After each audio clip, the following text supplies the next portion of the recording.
Welcome to the April 15th, 2025 work session of the Mayor and City Council of Hagerstown. The meeting is now called to order. First up on the schedule, we have a proclamation for Sexual Assault Awareness Month. Is Emma McGuire with CASA here? Oh, okay. Come on up.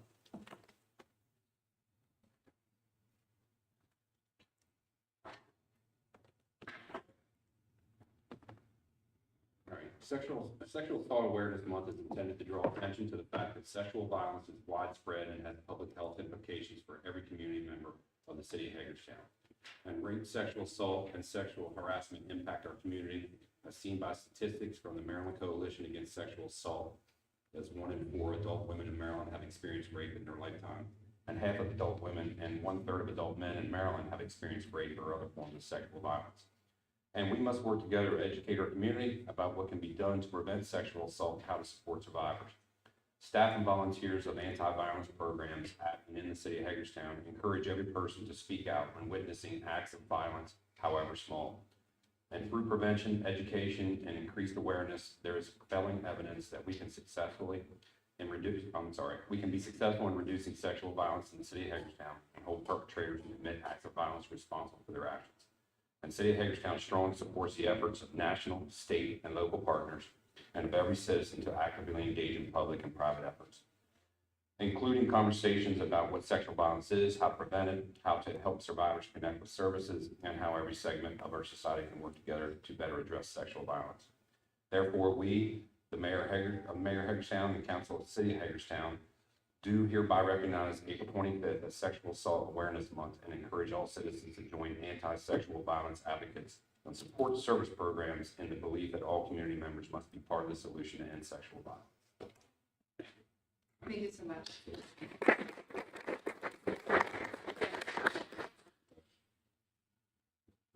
think it was on, was it? Didn't sound like it. The red light? If the red light's on, that wasn't on. Okay. It's on for you now. Thank you. Thank you so much. I just want to thank you all for your time tonight. My name is Emma, and I'm a legal advocate with CASA Inc., where we serve survivors of intimate partner violence, sex trafficking, and sexual assault. In 2024, CASA served 109 survivors of sexual assault, 67 of dual intimate partner violence and sexual assault, provided 9,875 shelter nights, and 67 final protective orders. Our need and services continue to rise, and we could not do that without the unwavering support of the forensic nursing team at Meritus. We greatly appreciate the support of Hagerstown City for their support in this by naming April Sexual Assault Awareness Month. Thank you. Thank you.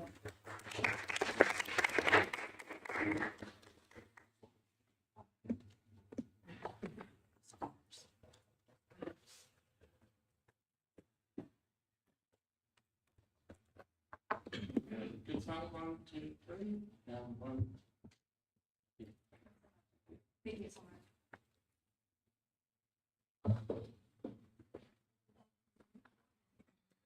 All right, next up, our FY 2026 budget review. Michelle Hepburn, and you have anybody joining you? Brooke Garver. Brooke is here, okay. So good afternoon. We are actually going to kind of pick up right where we left off last week. And as a reminder, we were working through the general fund. We talked a lot and focused a lot on fiscal year 26 budget. So before Brooke starts to talk and discuss and looks in detail at the capital improvement projects, I did just want to take a minute. So when we sat here the very first night back on April the 1st, we talked about all the different things in the budget timeline. And it would be remiss of me not to stop and fully mention when all the departments had put through all their initial requests and we compiled everything, we had all the meetings. It was the very end of January, beginning of February, we take a look at exactly where we are.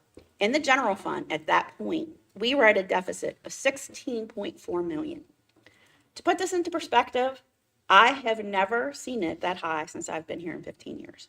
It was more than double of any other year, almost more than triple than some years. So the book that we bring forth, and the challenge is always the city administrator proposed budget on March 31st is going to have a balanced budget.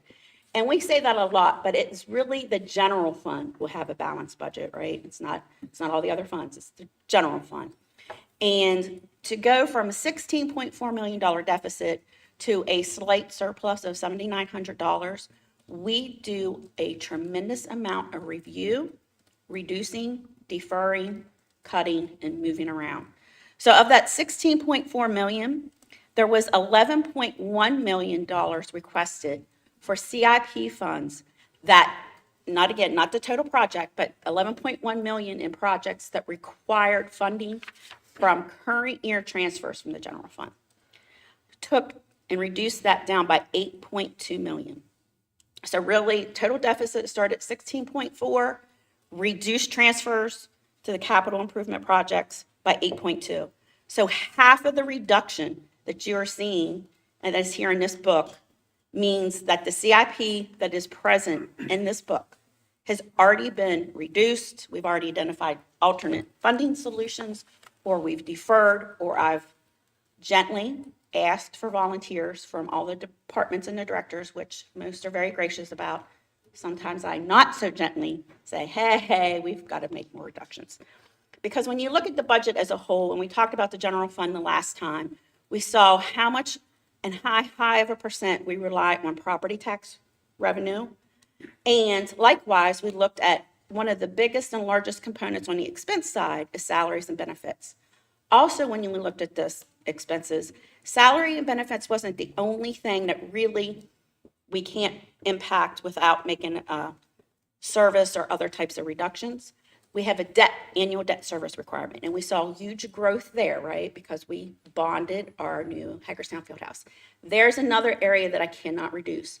So what's left in the entire general fund budget is, very few things that you can change one time. And what happens when you change those things one time? You defer them. And if you defer them, you eventually have to pay for them, or you cut them and you don't do them. But again, it's those one-time things you eventually have to find a way to pay for. So I wanted to stop and make sure that I did mention that, just so that we could kind of put in perspective the budget that you have in front of you. Okay, and with that said, we're going to go to the general fund, the financial projections section, which is section 6. And we're going to go to the general fund portion, and we're going to start on page 3.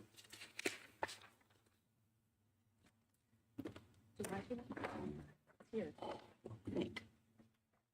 I think it's on there. Yeah, it's here. I think it should be working. And I will apologize for those who are looking. I will say that, I'm very sorry, I told you I'm going to share. When we get to this section, we have more information than we do in the other sections, right? In the financial projection section, we mentioned once, and I, going to mention it again because it's a huge section, section 6, page 3. In this section, we cut the information off and we truncate it to thousands. And the reason that we do that in section 6 is because we show things in thousands and because we add additional information. So on page 3, it's the general fund. It is a recap of the revenue. And you're going to say, Michelle, we looked at this information last week. Yes, we looked at a portion of it. So what's different in this section is, first, you're going to see that you have an extra year. You have in the first column, fiscal year 23 actual information.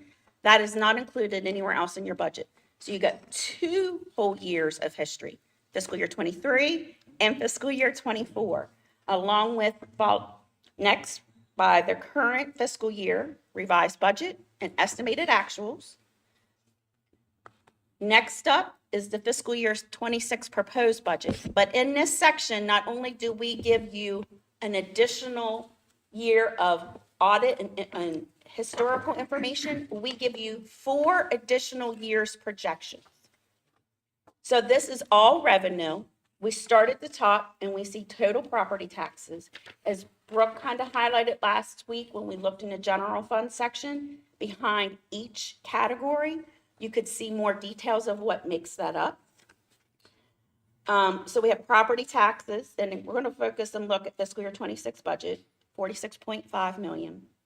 Then next up is our total income and other taxes. Once upon a time, they used to be called state and share taxes.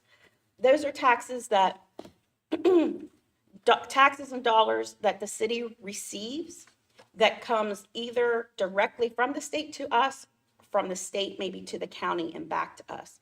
They are things that we share and receive dollars for, but not actually that we have any direct control. For instance, one of the highest portions that we get in revenue in that category is income tax. This income tax we receive, many of you who work in the state, many of you who file taxes, happy tax day, right? It's the 15th. On your Maryland tax return, there is a section that will include your Maryland state tax, and on it, it also includes the local tax you pay. By the authority of the state, a county has the power to set the limit of what the income, the local income tax withholding is. The limit is 3.2%. Currently in Washington County, we're at 2.95%. So we don't increase or set that limit, but as the county changes that, we would get a little bit additional. We, as a municipality, would only receive up to the dollars reflected of 3.2%. But in a county that does that and sets it at the maximum limit, the state has disparity grants. Very important, because sometimes I've received this question. Cities and municipalities are not entitled, nor can we receive any monies from disparity grants. Disparity grants that come back from the state in the form of income tax are directed strictly to counties, not to cities. So I want to just make that point. But again, along those lines, highway user revenue, there's other things here, shared revenue sources, right, that come back to the city outside of our control. Again, hotel motel room is on there. It's a higher level percentage for us of revenue as compared to some of the other sources, but definitely not as high and will never be as high as what we get on our property tax revenue. So some of the other revenue sources below, you'll see come to about 12.8 million for a grand total of ongoing recurring revenue, right, of 67.2 million. And I make the difference there because that is what is coming in year over year. We look and add 4.1 million we talked about last week, fund balance reserve. And I said in the budget, we add that as an expense. We offset and add that as a revenue. It's not new dollars coming in. So that we end with a revenue of 71.4 million. It matches all the schedules from last week that we looked at. I'm going to have you flip the page 1 second to page 5. And this is just another way and another breakdown of total property tax revenue. It's one of the few places, so when you look on this chart, and let's just fiscal year 26 budget and look about the second or the third level down, you'll see personal property taxes. This is one of the few places throughout the entire budget book you're going to be able to see how much of our total property tax revenue is real estate versus corporate personal property. And in fiscal year 26, at about 6.1 million corporate personal property out of a total of about 46.6 million. So only about 13%. And I say the words only. You will notice that if you look in those lines for corporate personal property, it's the third line down, and you go to the left, it's increasing. If you look back at fiscal year 23 from 4.5 million to almost 6.1 million. As we see those new warehouse developments and as we annex and as we bring those businesses, right, that have all those supplies, they file personal corporate tax return, we're going to see our amount here grow. In prior years, it was as high as maybe 10%, and that was a good year. So it ebbs and flows as businesses don't invest in new infrastructure. We're going to see that number can, come back down. But for right now, while we're in the midst of growth with the warehouses and the expansions, we should see growth for the next few years there. The other thing that I wanted to point out is we sometimes use the words or the acronyms PILOT, which stands Payment in Lieu of Taxes. So also on this page at the very bottom, you're going to see we do have a few instances of pilots. Pilots are a way for the city to negotiate contracts with tax exempt entities. Sometimes it can be confused. Some people think that if you are a nonprofit organization, that means you are automatically exempt from paying property taxes, and that is not the case. Some think that, if you're a housing nonprofit, you're automatically exempt, and you're not.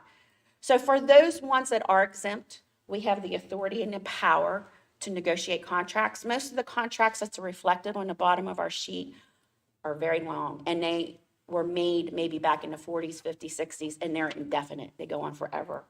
One of the ones that we did recently is, Bethel Gardens. So we updated that a few years ago because they came to us as they were moving forward with a renovation, and they had to bond some of the renovations, and they had to do things with tax credits so that we were able to renegotiate new rates there. But again, we don't really add new entities a lot for pilots, and we don't have that many organizations listed outside of Hagerstown Housing Authority. But again, a different way for you to look. And then I'm going to have you flip the page to page 6. And we did not put this for those at home, so I apologize. But page 6 will give you 17 years of history. And this is looking at what our assessable base is. And it will show you changes, right? And so we talk about assessable base. We've talked about SDAT, and that they are the ones in the entity that determine the value and assess the value for the properties. It's totally independent of the city. It's totally independent of the county. And I just want to draw your attention to this because as you look down, the second column shows you the base change year over year. Oftentimes, as we got to our triennial reassessment period, which is going to happen, and that will be starting again in December. So our year one will come shortly. But as you start to look down, let's just look at actual 2011/12, and you'll see we had 11.2% reduction.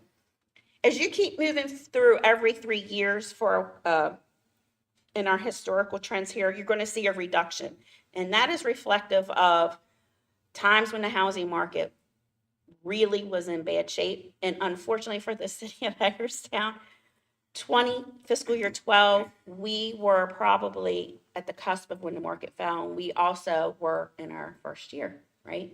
So as things change, it becomes harder and harder now that we look forward to fiscal year 26 and 27. 26, we're in our third year. But for fiscal year 27, it's going to be the first year again, meaning we're going to be at the volatility of the market and of the assessed values that are going to occur in December. We are still projecting and anticipating that there is going to be growth, which is great. We need to see that growth. Okay. Brooke, if you'll flip back, I'm going to stop us on expenses on page 4, and then I want to backtrack one more time. So we're in the same section. We're still talking the general fund. And I want us to look on page 4, which is the expenditures. Again, similar layout to a few of the other charts we've already reviewed for the general fund. And at the bottom of this, you can see a little bit more information. You can see what our tax rate is, and you can see that for every penny change on the real estate portion, it provides just a difference of $359,000. You come one a little bit farther down, you'll see the rate of corporate personal property, and you'll see every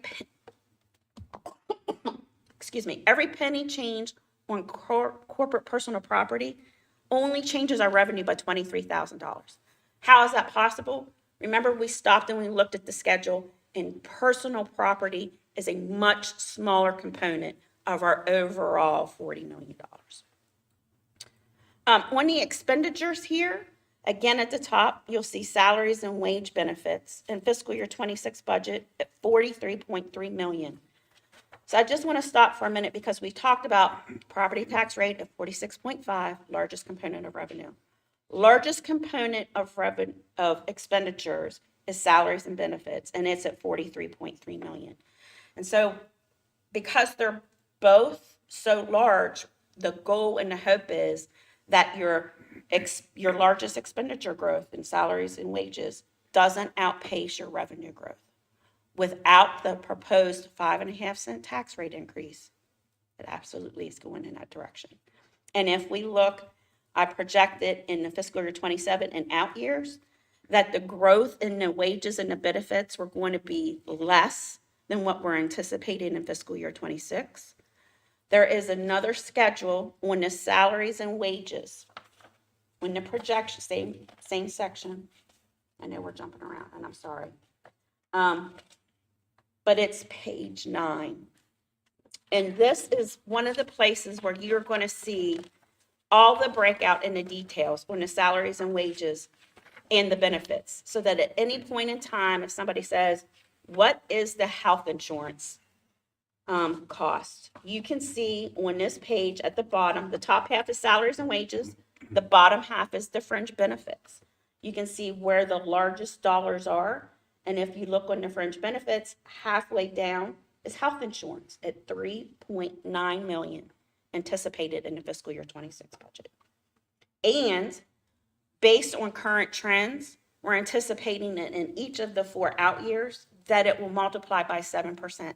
To put that in perspective, that is lower than the increase that our actuaries, our CBIZ, has provided to us will occur in fiscal year 26, which is over 9%.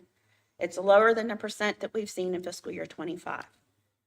However, prior to that, we've had a couple bad years with high claimant costs and health claims that we pay. But prior to that, the city of Hagerstown has been very fortunate in that our percent at 7% is lower than what the national trends are. So even though it seems like it's a high, and we say, Michelle, why are you doing this? It's still lower than national trends and other companies are seeing. You think about healthcare and you think about prescription costs. And this is just the city's portion of what we pay and just for the general fund. It does not include any of the costs that the employees contribute. But again, in case somebody would ever have questions, you can clearly see here how much is pension costs. So again, under fringe benefits towards the top, you'll see pension, police and fire, because that pension plan is our own local plan and it's for sworn members of the police and fire only. It's a defined benefit plan, separate from the state of Maryland. That pension plan is for the rest of all of the employees across the city. But again, what's reflected on this page, we're just looking at the general fund.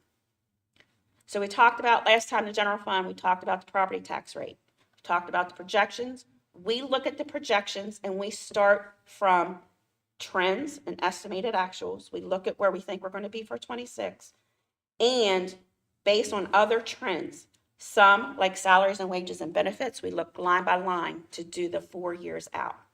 So when we look at, I want to go back one more time to page 3. I think it's important to note before you go back on the benefits section for the 2 benefit plans we have, that when you look at those figures, we can put in whatever percent we want. But on the police and fire, we are hedging our bets on market driven growth, meaning what the market does, because that's how that plan works. And on the all other employees that are in the state plan, we are subject to whatever the state's determination is, just like any other party that's a third party to the state's benefit plan, and how the state legislature decides within that plan, what the numbers are going to be. Correct. So the state of Maryland tells us every single year, usually in December, what our contribution from an employer perspective will be, and also from an employee perspective. To that point, and you don't have to go back and forth, but there is also a chart in this section on page 10 that just, it's a nice graphical chart. Did we include it? The slides.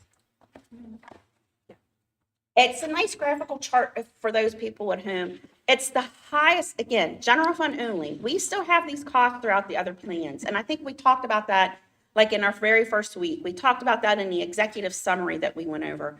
But this is a nice visual so that you can see at the top what we're paying in our highest dollar and percentage impact is our insurance and our pensions, right? And you can see the dollars at the top. And then what we do at the very, very bottom is we give you the percentage of base wages. The state of Maryland, and you can see starting in fiscal year 22, going up very minimal. Fiscal year 26, 13.28%. So while it seems like that's not a very big jump, going from 11.97% of multi-millions of dollars in base wages up to 13.3% on even higher multi-million dollars. It is a big impact. It's a big difference. The employee portion has been kept the same by the state for the past, I think the last change was fiscal year 11. And then I show police and fire employer versus employee contributions so you can see. And again, the city contributes a higher percentage into the police and fire than what the state of Maryland dictates that we contribute as an employer into the state plan for the rest of the employees. So with all of that in mind, I want us to go back and look one more time. And I know we're jumping around because there's so much information, but I wanted to walk through and really talk through these before we talk about CIP. Because when we talk about, go back to page 3. When we talk about, okay, we have in the proposed budget, we have a property tax rate increase for maybe the 5th or 6th time since in the last 17 years. And Michelle, what does that go to? We've said the 5.5-cent tax rate increase also adjusts corporate personal property. By raising that to by 5.5 cents, it's an additional $2.2 million in revenue. Again, we've talked about and looked at last week, we looked at the police operating budget. The salaries and wages are going up $2.8 million, right? So in the projections on the revenue side, there is almost towards the bottom of the page or maybe the middle of the page. It is shaded in green and it says needed revenue source. And I want you to look at fiscal year 27. You will see right now, I'm anticipating with a 5.5-cent tax rate increase in here for 26 and 27, and hoping that fiscal year 27, year one on our reassessments, that we continue to grow. Again, not changing anything else, no other change in services. We are going to start at a minimum, I know, when we look at our January requests from departments at 9.4 million. Again, why? One of the biggest things that we cut to get to 5.5-cent tax rate increase was CIP. I mean, I cut over $8 million requested, right? So again, some of that I found other funds for, and some of it are items in which we've continued to cut year after year after year, and we're to the point where we're not going to be able to continue to cut. Do want to leave one more thing as Brooke starts to look at CIP, and I want to look at the debt. And for that, I want to take us, same section that you're in. So just on the general fund side again, not that the other funds aren't important, we just haven't talked about them yet because we're still in the general fund.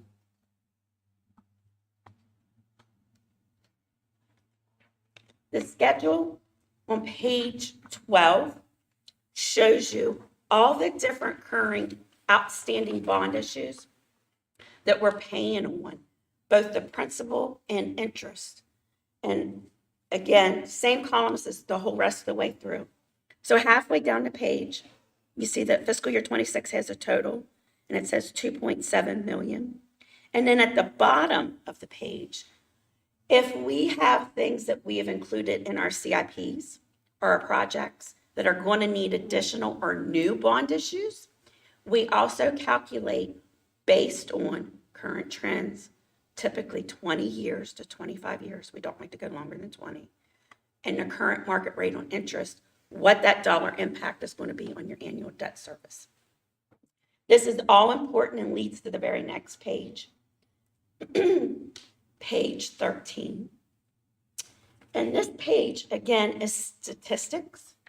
And some may say, Michelle, it's a lot of statistics that really, what are you trying to drive home? The very bottom of the page is what I'm trying to focus on. It's a small chart. So after deferring all of these CIP projects and building them up in out years, not only are we going to need more general fund transfers, we're going to now need bonds to help pay for things. And not that we have a limitation by the state, but we have a charter, we have debt policies, and we stay within certain thresholds. So at the bottom, that chart is showing you if our assessed value grows the way we thought we think it's going to, and we looked at those charts, right? Then the next column shows what is currently outstanding, not what we're paying, but what's outstanding, how much loan remains on all those debts. Then we look at our total population. Why? Because again, the population that we tax is the same population that has to help us cover these debts, right? So we never want our outstanding loans to be more than $1,000 when we look at debt per capita. And that's the next column. And as you can see, even if you look at our prior year history, we have not been over that $1,000 until we get to fiscal year 28. And that's if we continue with the projects that we have in the out years that are going to require new bonds. Primarily, I think, we'll look at them in a bit, but primarily, a lot on the fire side as we look for acquisition for 2 new stations and then building new stations. As we talk about an ice rink and repairs and things that need to be done there. Again, so we can't just focus on one item, even though we want to, at least when we're preparing this to present this entire budget, we kind of have to take it as a whole because everything is one part of the whole entire puzzle so that we can give you this complete picture. All right, and with that said, I'm going to give you a relief from my allergy voice, my frog. So we'll move on to section 7, page 1. Tonight, we're just going to focus on the general fund portion of CIPs. So on page 1, chart right in the center, on the furthest right-hand column, you can see we have 57.9 million budgeted for the whole entire city. But tonight, we're just going to focus on line 1, which is the general fund, 14,652,000. So then page 2 and 3. So this is the strategic plan, but due to timing, this is still the prior administration's strategic plan. And just to reiterate, so this section, we left the strategic plan that was the 21-24 strategic plan because that was the foundation on how we built and did the CIP request back in November and December. In the budget book, we do have the new plan as adopted by this council. It's in our overview section. If you remember, we looked at that briefly, or at least pointed you in the direction. So, but moving forward, what we do is we take that entire 57.9 million across the entire city and apply it to each of these focus areas. So if you go into each paragraph, you'll see an amount. You add those all up, that should equal the 57.9. Which is a manual process. So staff, not only as we're tweaking the CIPs and looking for things to defer, we literally go back to each individual CIP sheet, try to identify in that project for just 1 year, because each project could be hitting a multitude of goals. But we try to put it with the primary one and then put it here so that your vision and your plan also has more impact so that you can see and the community can see where we are focusing our infrastructure project dollars in comparison to the plan. So again, just a way to provide information and where it's provided so that we can see that we're following the goals. Okay, so we'll jump forward to page 16. So the next few pages are lots of different ways to look at this data. So I'm just going to show you, just kind of briefly go over each one. First on page 16 is our funding source summary. So how are we paying for this 14.6 million? These are all of the different funding sources, starting with ARPA, for example. There's that 4.125 million that we talked about last week of general fund balance, grants, and then transfers. That's just a quick little snapshot. I'm sorry, what page are you on? Oh, page 16. Okay. And that's in section 7 for the capital Yeah. projects. Page 17 breaks it down into even more detail. So again, we have projects by funding source, but now we actually can see those projects. So for example, if you have a project that has more than one funding source, you may see that multiple times throughout this chart. And we differentiate in funding sources here. So on page 17, you see CIP fund balance. The majority of everything there is literally from projects that roll over year and that have restricted and designated funding sources that we can't move. If there's a project that doesn't happen that was funded and it was unrestricted funding, we could leave it here and utilize it and reallocate it to a different project later, but almost the entirety of this 1.8 is on things very specific. Very first one, we'll just use as an example, computer equipment, 0006. The general fund contributes to that, but all the other funds do, electric, water, wastewater, parking.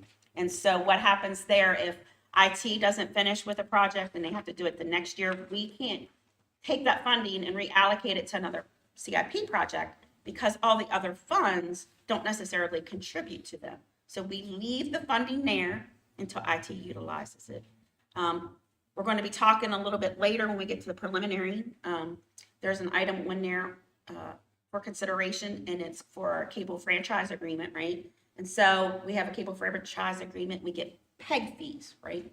They're very restrictive. We can't utilize them anywhere else, and we can't move them. So we show them in that specific project, and then we roll it over. That is very different than at the very bottom of the page, and we apologize because it cut off, but at the very bottom of the page, you'll see next it says CIP fund, because that's the fund we're in. General fund, fund balance reserve. So this is that same fund balance reserve we talked about last week. Sorry, Brooke. And then if you turn the page, you'll see all the individual projects that make up the 4.1 million.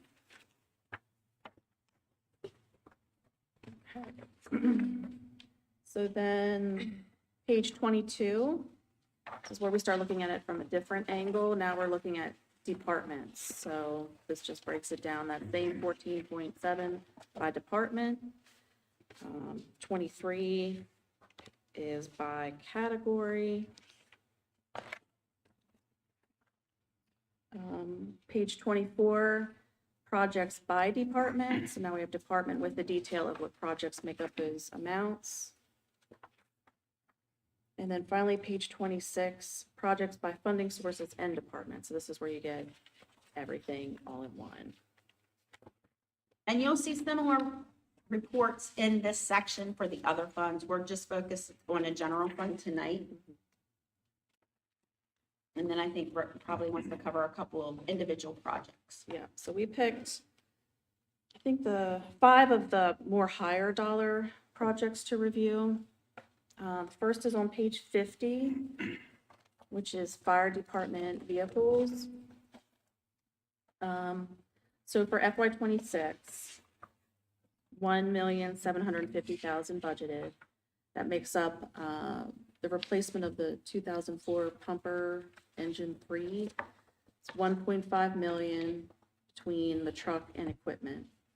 Also, a box truck for $250,000. That's supposed to house the Paratech equipment. And then if fiscal year 26 included bond fund financing in the justification section here, we would have language for you where we're telling you exactly how much annual debt service that we're projecting associated specifically for this project. You don't see anything there because we didn't have anything in for fiscal year 26 bond issue. But I do want to mention it because I don't want to lose sight.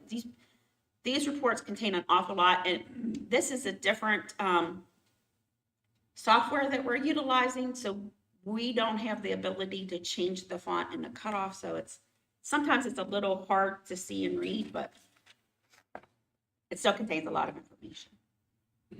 But over on page 51, you can see that breakout of expenditures and funding sources. So that 1.75 million is made up of 975,000 of new general fund dollars plus 775,000 of general fund balance, that part of that 4.125 million. So next one is on page 52, pavement preservation program. This is the resurfacing of streets and parking lots, and it's 100% covered by highway user revenue of 1.5 million budgeted for FY26.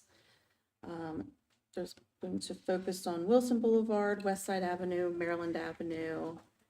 And let's see. Yeah, 1.5 million. And if it's not, 1.5 doesn't necessarily mean that's all the highway user revenue funds we're going to get. We also have highway user revenue utilized in a few other projects so that I didn't have to reduce and cut engineering CIPs further. Okay, then we'll jump to page 72. Fire Department Training Center.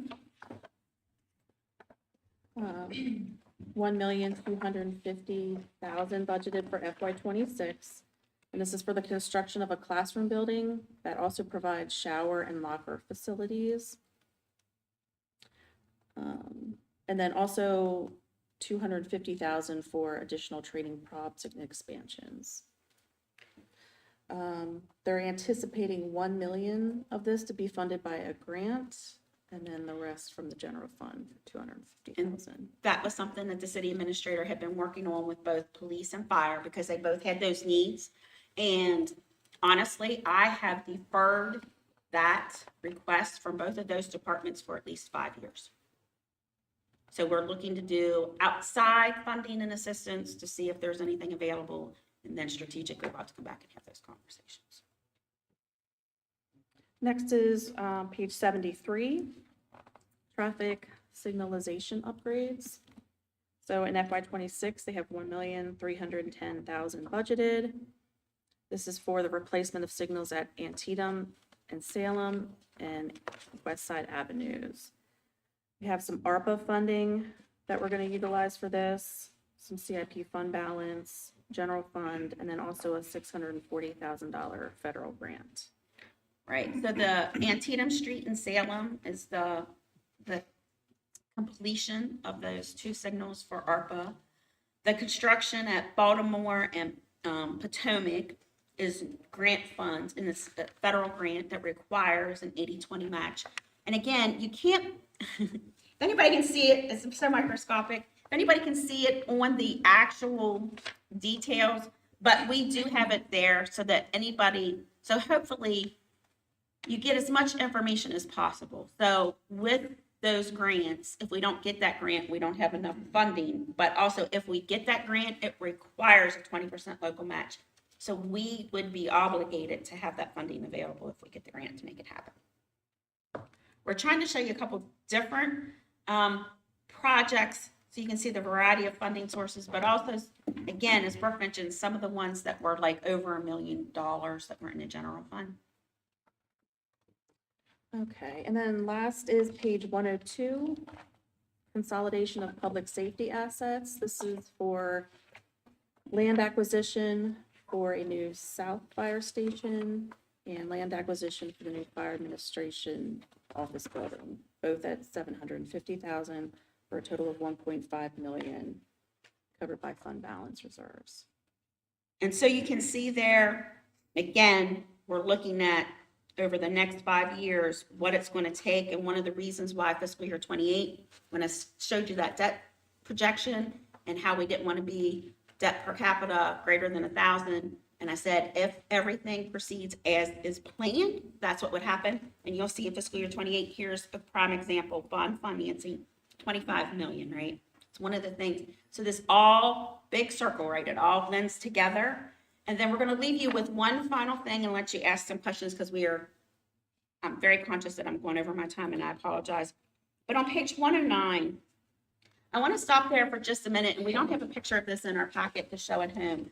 But I want to talk about Hagerstown Ice Rink. And the reason that I want to stop here is fiscal year 26, we got $48,000.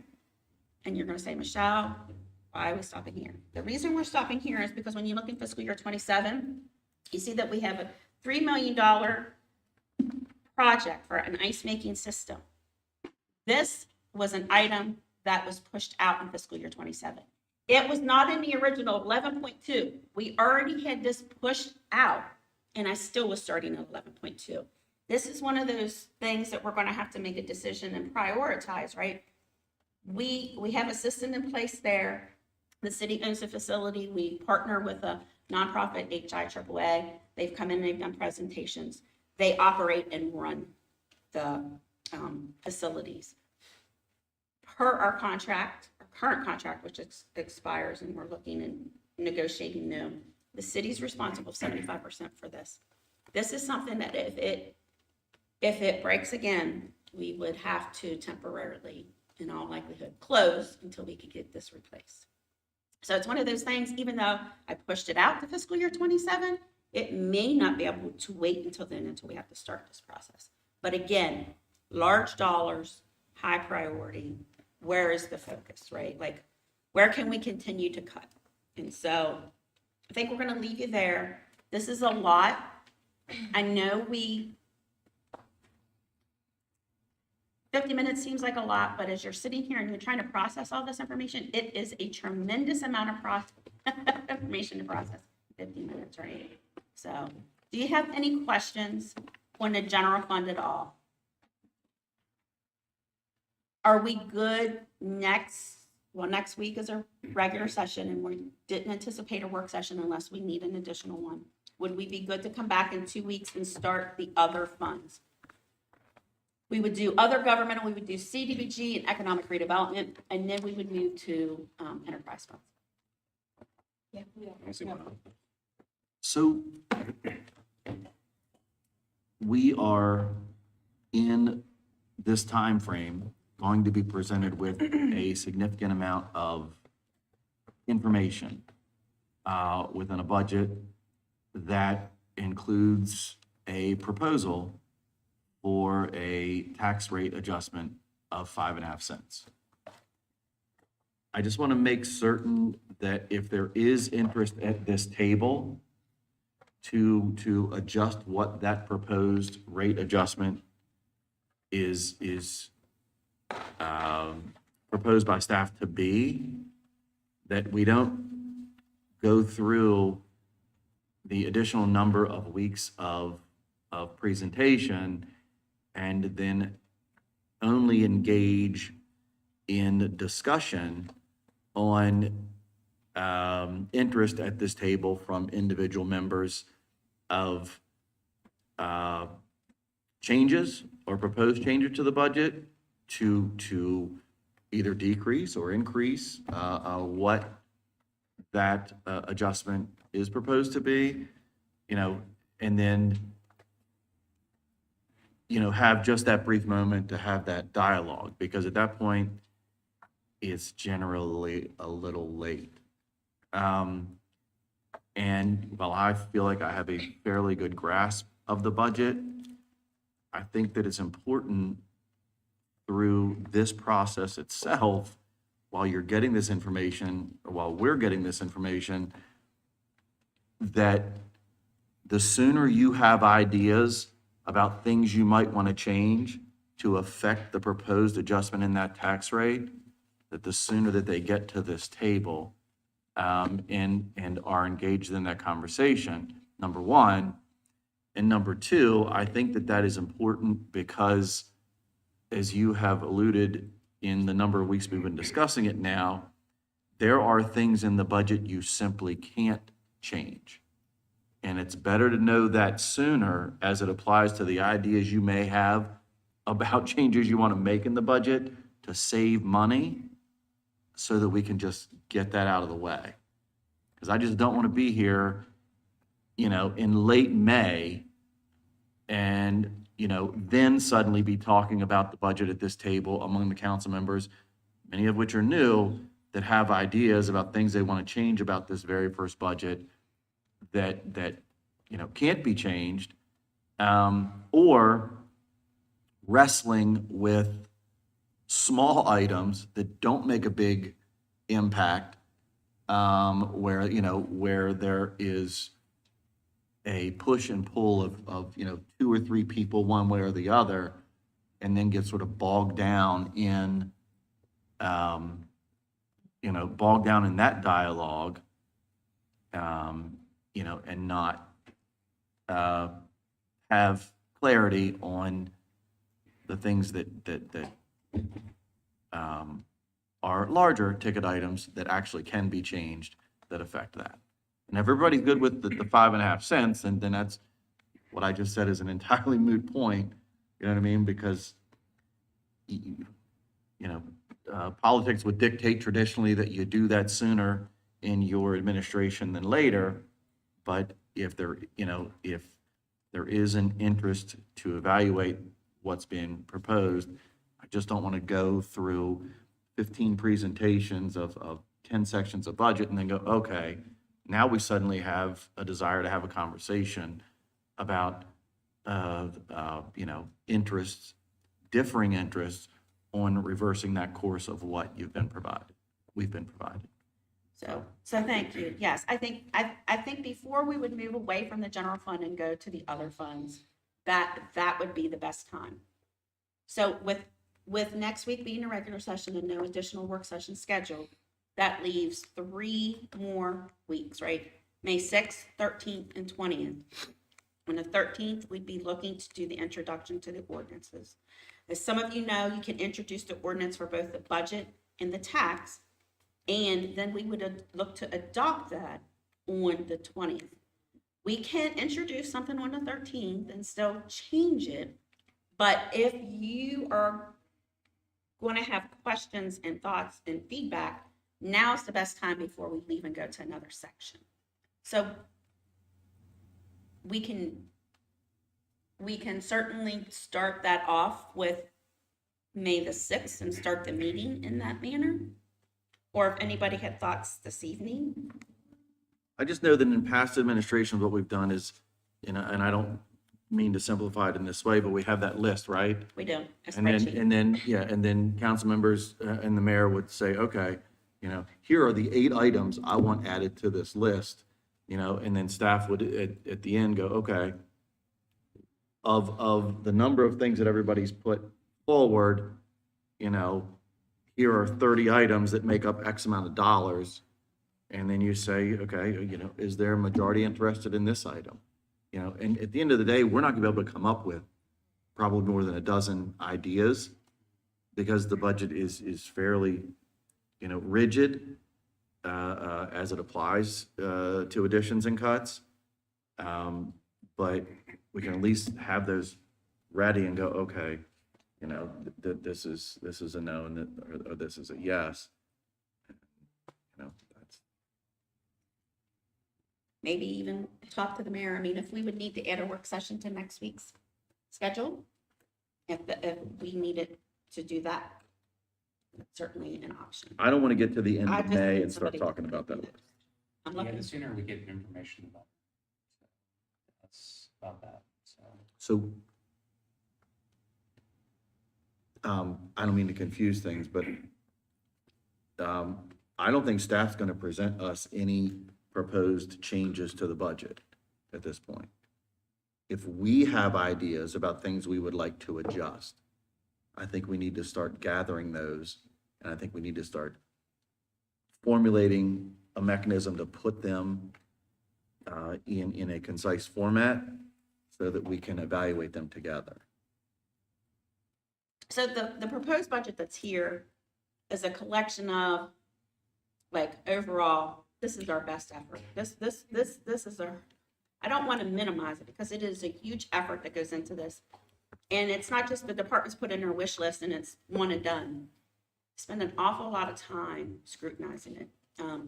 I ask for voluntary things. I have all the directors prioritize. We work with the city administrator. He prioritizes. If you're going to ask me, is there things in this budget I could absolutely do without and I don't like? Absolutely. But I think that's realistically, I think that's everybody could be able to say that. But at the end of the day, we have to have a document and a budget that we can present that hopefully, staff isn't going to propose any changes at this point unless you were to say tonight, we're taking away millions of dollars in revenue, staff. Come back with ideas on where you're going to offset that. I'll give you an example. I'll give you 3 simple examples. One is, you clearly talked about replacement of a fire engine this evening, right? $1.5 million. It's tied to other money, though. And then I have to think to myself these 2 things. One, what I heard was that the current one is 2004. So the reality is this. I could look at that and say, wow, I could save the taxpayer $40 this year by removing that fire engine replacement, right? But the reality of that is next year, that $1.5 million engine is going to be $1.6 million, and the year after that, $1.7 million. And so I have to say, okay, do I save the taxpayer that $40 so that I can get 45 from them next year to pay for that engine? Or do I just expect that that fire engine is going to last another 10 years or at least another 4 years until some other administration can deal with it? And so for me, that's sort of a large ticket item where you could wipe out 3 or 4 cents off of the proposed increase, but then evaluate what does that mean at the end of the day to the average person that pays that $1,200 a year tax bill. Item number 2, I don't want to pick on your department, but we've had the Invest Hagerstown Fund for a number of years. We adjusted the tax rate at my pressing at the very last minute to make that happen. But there's one where you could say, you know what, we put a lot of money of the taxpayers' money into private investment the last several years. We could take a year off and say, you know what, it's not $800,000 this year, it's $400,000. You save a penny. So you save me $10 or $15 off my tax bill, but that could be at the jeopardy of the availability of $250,000 in funding for one of these buildings downtown that we've been hoping to get a private investor to come forward and get going. And so you have to ask yourself, am I saving that $15 to the average person? Is that really going to generate a positive outcome? So those are 2 examples. The third example is an operational example, where I could say, you know what? I know that the golf course costs us about $250,000 a year. And the reality is, even at 18,000 rounds a year, we'll never make that golf course profitable because it needs 28,000 rounds a year. And you can't get 28,000 rounds a year on the golf course because it just won't do it. 9 holes. It'll do about 18,000 rounds a year unless you want to bunch everybody up and then decrease the quality of play at a 9-hole course. But saving that $15 may close the golf course for 1 year. But you're going to have those employees, which make up a good bit of that cost, and they're going to go somewhere else and do other things. So it isn't like you're going to actually net save all of that money. At the end of the day, all you've done is taken an amenity away that costs the average person about $11 or $12 to either look at or participate and use. And so those are just 3 examples that I would put forward, and sort of the ideas in my head where I go, okay, these might be ideas that I could have, but what do they mean at the end of the day? And those are the types of things that I'm hoping the body can bring to the table before we get to the end of May and say, okay, are there 3 people that want to do this? Are there 3 people that want to do this? And if there's not, then at the end of the day, whatever that number is where you've got 3 people to agree to some changes, it's on the table, you make that change, and it affects the rate how it affects the rate at the end of the day. and you pass that tax rate and you move on because those are the things you identify that are in the best interest of the city that you need. And I will say, you know, those are all very great examples, and I would personally hear from all of the departments, and I can already feel some of it. So, absolutely, when a fire truck. Why? Because it's one of those one-time things. I will tell you, Chief was very gracious. He had 3 initially. He voluntarily gave me 1. And through multiple other discussions, he still very graciously gave me the second one. So he needed 3 in fiscal year 26. I left 1, and you're going to see fiscal year 27 has 2 more. And they're all the same years. We have that's the problem. We have 3 that we have that are 2004, 21 years old engine. So, and all exactly, so all the items that Councilmember Alshire mentioned are exactly the things that you can do on the operational side, on the one-time side, that could be put into effect immediately. But again, with the 5.5 cent, I would be remiss as the finance person for all of the other departments, in absence of Scott this evening. With 5.5 cents increase in fiscal year 27, we're still likely to start at a deficit because we deferred for so long. Because the one-time things are the easiest things to move. Anything else from Michelle and Brooke? Good? Okay. Thanks, Brooke. Thanks, Michelle.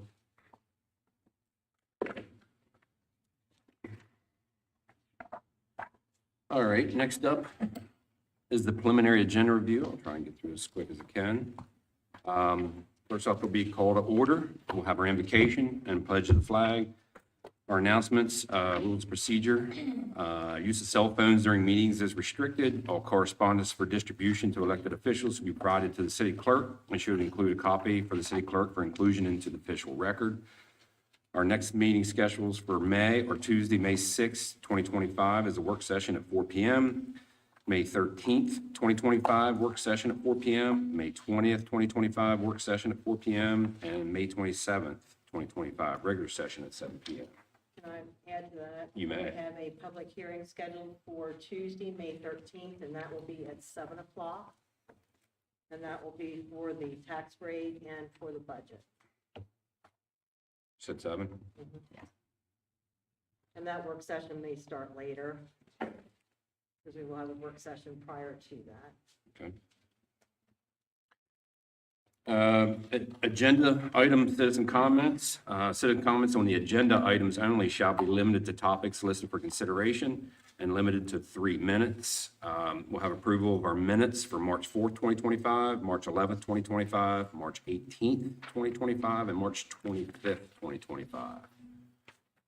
On our consent agenda, under engineering, we'll have payment conditions survey, Street Scan Incorporated, Wakefield, Massachusetts, at $100,321.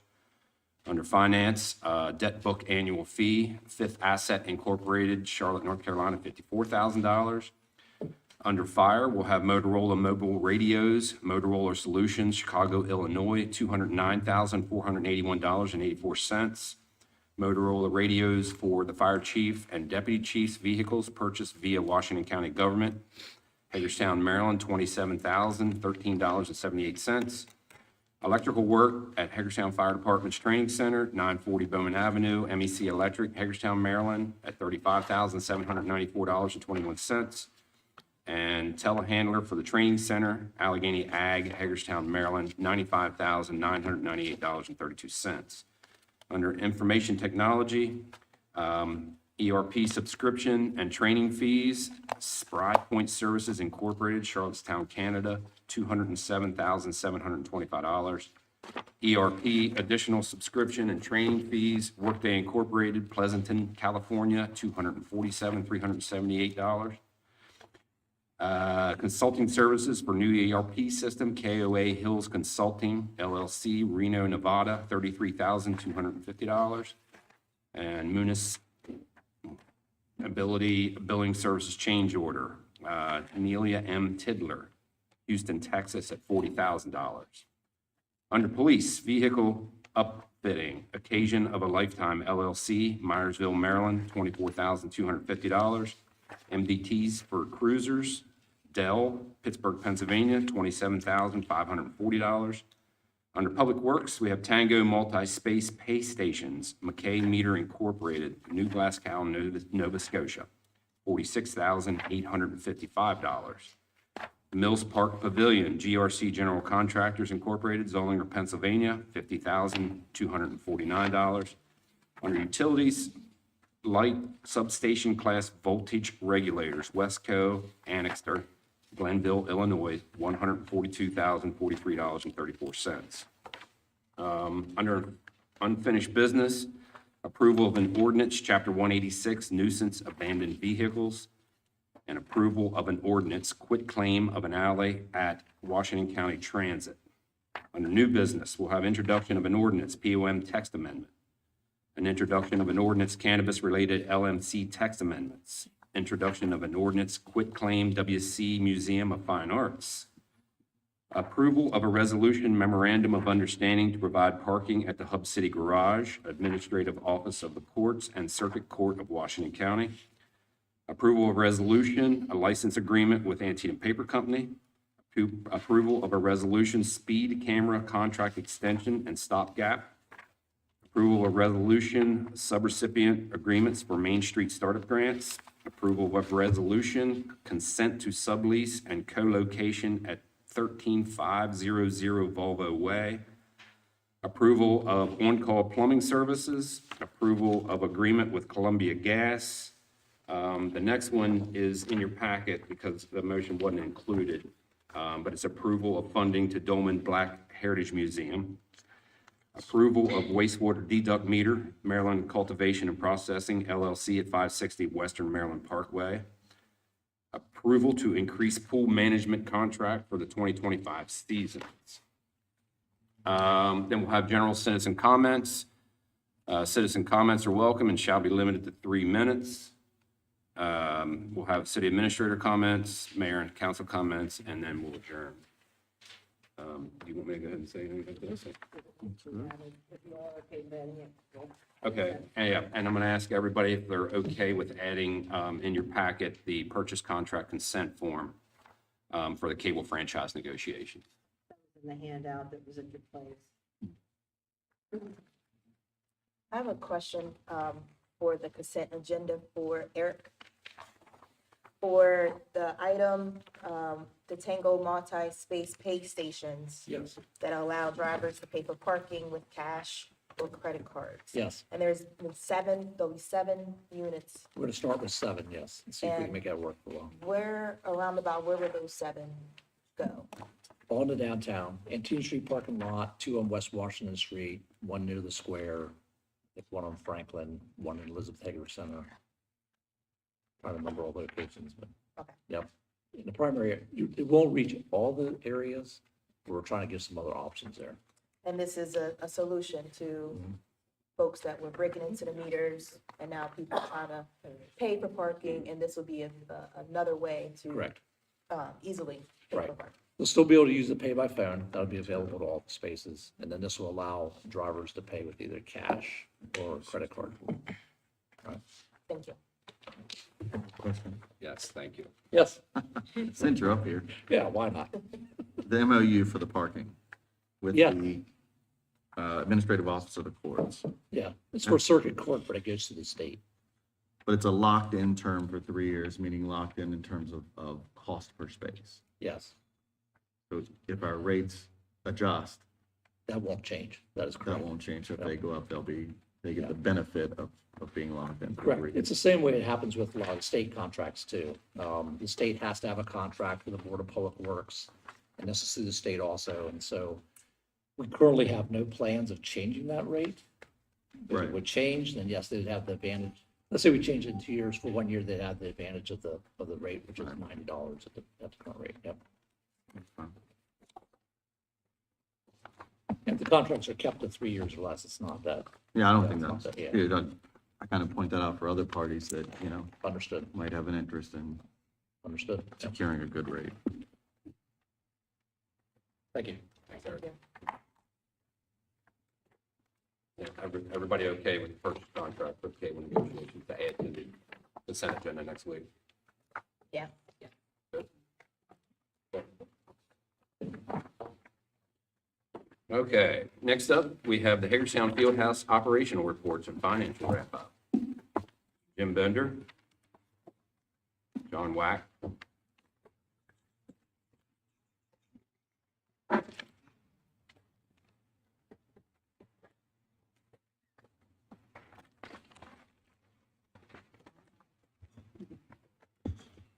So good afternoon. With me is John Wack, the president of Eastern Sports Management, and Julie Redding, who is the general manager of the Hagerstown Fieldhouse.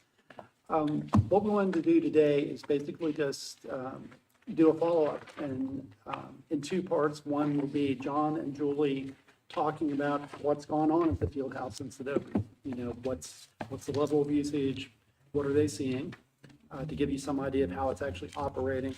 And then I will just do a brief sort of wrap up from a financial standpoint and a construction standpoint on how things went, you know, from beginning to end on the project. So I'm going to turn it over to John and Julie and let them,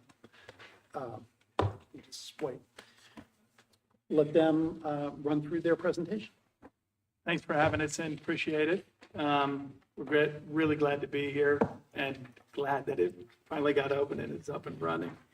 I say the first 66 days because a lot of the data we have is up to April 7th. We opened on the 1st of February, so really it's February, March, and the first week of April. What I'm going to go over is the events and tournaments that we've had, the leagues, membership and fitness within the facility, the youth programming that we've been doing, the rentals that we've had, and the day passes of people dropping in, what kind of traffic has come through the building, and what we're planning for the balance of the year and into next year.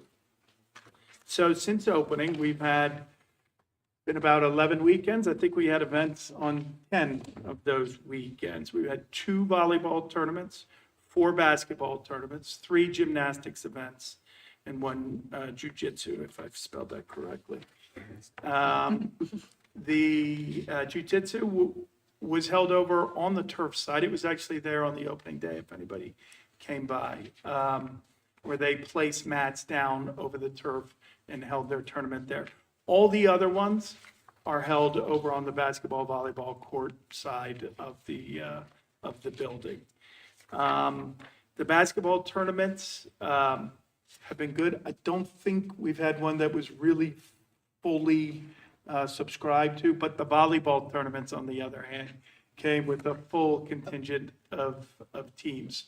So we're working on some parking plans with the city because we did overflow outside of the bounds of the parking lots, and we're going to figure out how that gets managed on future events. Our leagues have been very successful. We've had adult and youth soccer and youth lacrosse. We've had 57 youth teams and 48 adult teams in the first series, in the first season, a total of 1,265 players. So that's a robust amount of business, but we have lots of capacity still to go, and we'll be growing those offerings. I'll cover that on the last slide. Our membership and fitness, city manager's not here, but he's one of our dear customers over there, coming in to work out. 148 fitness memberships so far. A little bit of a surprising product for us has been the court membership. People are coming in and very much enjoying just playing pickup basketball. Now, as structured programming becomes more and more and takes up more and more time, and there's less and less time available for unstructured play. Not sure if that number will go down, but it's a great number so far. We've been out offering 5 different fitness classes: strength, yoga, Pilates, cycling, line dancing. And we're going to be expanding those offerings, not only in the type of class, but in the number of times per week that they're offered. Youth programming, that's really everything that we're doing for the little kids before they get up involved in leagues. We've got 10 classes going for, so far, 73 participants. Our birthday party business is just getting going. We've had 10 parties. We've got 33 more booked in the coming months. We have 11 weeks of summer camp up for registration. We already have 55 kids registered so far. We expect that number to go well up as summer approaches. So I've got the folks that are signing up for the course membership, so they can come in, just do drop-in play. We've had nearly 1,000 people just coming in and paying a drop-in fee to play. Local teams looking practice, whether on the courts or on the fields. 181 field hours rented, 23 volleyball court hours rented, 14 basketball court, and some folks have come in to use the rooms. Over in food and beverage, it's been about 22% of overall revenue, which is that matches with where we see this going long-term as revenue goes up. About 56% of that is food, 27% is drink, about 10% is over at the bar, and about 5% has been catering. Those numbers will shift a little bit, but they're near, I think, what they will always be. We've had 62,000 people come through that building so far here in these first 2 months. 20% of them are from more than 30 miles away. We know that the primary objective of this facility is a local recreation asset, but we also know that folks are welcoming and excited about economic impact. So 20% of the people coming from more than 30 miles is great, 15% from more than 50 miles away, which means you have the opportunity to pick up some hotel rooms. I know the city doesn't directly benefit from that, but if they're staying here, they're buying gas, they're buying retail, they're going into the restaurants and supporting local businesses. Our tracking package of software that we use to look at the facility, it's called Placer AI. It tracks cell phone data. It knows where our customers are coming from when they come to the facility, and it knows where they're going to afterwards. Post-visit, 55% of the people coming into the facility are either going to eat and shop. So I don't know if that's additional economic activity or replacement. Would those folks have done that had they not gone out? Probably not. Can't say that for sure, but we know that's a robust amount of people generating economic activity after they've been out to the facility. This is a heat map. I don't know if you can see it, how well you can see it, but it's somewhat amazing how far afield people are coming to the Hagerstown Fieldhouse. This is a reflection of the basketball, volleyball, and jiu-jitsu, and probably the gym, all the events, right? The 10 of 11 events we talked about on the first page. Those ones, they're up there. We've got some folks from New York and from Ohio, Pennsylvania, down into Virginia. It's pretty exciting. You could see that, though, just based on the heat map, most of the folks are Hagerstown residents. And if anybody's interested in looking at more detailed versions of those reports, we're happy to provide them to you.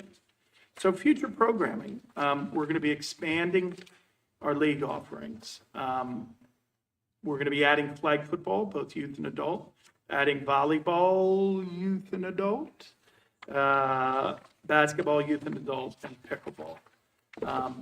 I don't know if there's an age minimum on pickleball. I mean, do you have to be like 55 in order to play it, or what's the rule?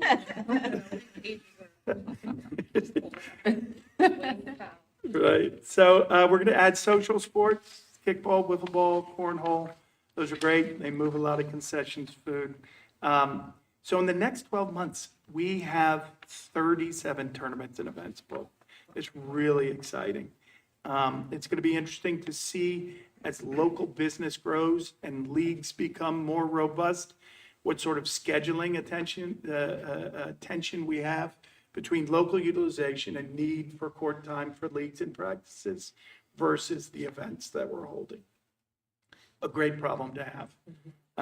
We're going to be adding in school break and school service day camps. So all in all, we're very excited of how it's gone in these first 66 days. It's, it's never exactly how you thought it was going to be, but this one is very much going, I think, how we envisaged it. It's hard to extrapolate out from 66 days to 365 days, but what we've seen so far in terms of utilization and in terms of the numbers financially give us hope that our first year is going to be a great success. I think the numbers are fantastic, considering you're starting at the worst possible, right? The grand Yeah. opening strategically was at the worst time that it could fall season-wise for all these. Yeah. And I have it on good authority. I know some local girls, some junior high girls that were at a basketball tournament, and they made sure they came home. Told my daughter I was to give a shout out for French fries at the concession stand at the Hagerstown Field House. Where There you it's at. go. I like to hear that. And so one thing I wanted to address, and I think Jim's going to be talking about the construction. We had, our artificial turf didn't quite lay down the way we thought that it would. And so we've got some ripples and some issues with the seams. We had that turf contractor in today. He's examined it. He's bringing down the manufacturer to look at it. In any event, he made a commitment to us today that he understands that there's issues and he's going to solve them, and that's going to be taken care of within the next 30 days. So to the extent that any of you have heard from a constituent, or if in fact you are a participant and maybe have seen some of these issues, know that they are being taken care of. If you have any questions for us, Julie's here, dying to practice her public speaking skills. No, I want to echo our finance director. Great numbers for such a short period of time. But I'm curious if you're able to share, has any of our local schools contacted you guys about having like a north-south game, basketball games is always packed and crowded. Has anyone ever reached out to say, hey, can we have like a school event? Nothing Here. official. Okay. There's been more chatter on the courts just among the kids that are there. It would be cool if we could do this. It would be cool if we could have a police versus fire department game, things of that nature, but no, not yet. Well, I would suggest listen to the kids. They pretty much have really great ideas. Thank you. You're welcome. One of the things, I would attest to the fries. My one son buys them twice a week. Well, he doesn't, I buy them. But one of the things that often happens, especially when I was with the county, and the county has the outdoors camp over at Marty Snook, every year it seemed like folks would think about it, but sort of last minute, and then try to register, and it would be full. So when I saw this 11 weeks of summer camp, and, my sons have indicated interest, when I see 55 registered so far, I think that number will obviously go up significantly. But I was just curious, since we're here and in public session, is there an age range? Is there a time frame that they have to register by? And is there a maximum capacity?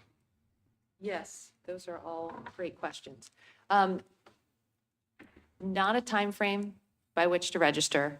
Obviously, the sooner the better.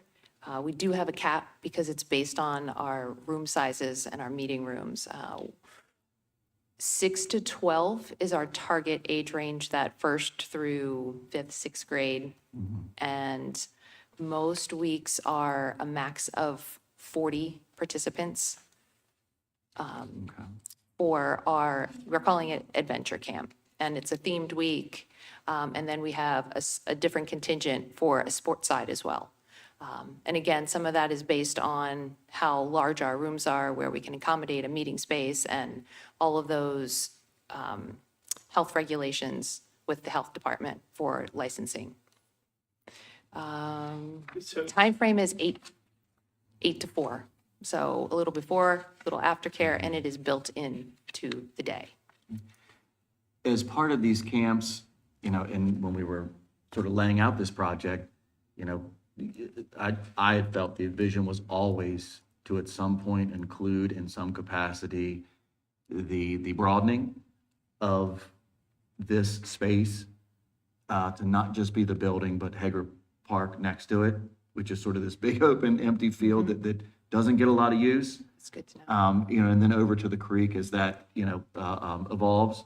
But Yeah. I was just curious if the camps will involve any type of outdoor participation, like going over to Hager Park. As much as possible. I actually spoke to our youth director about that. I said, I'm not sure what the city might require, but we need to make a connection to determine, should we rent the pavilion, reserve it?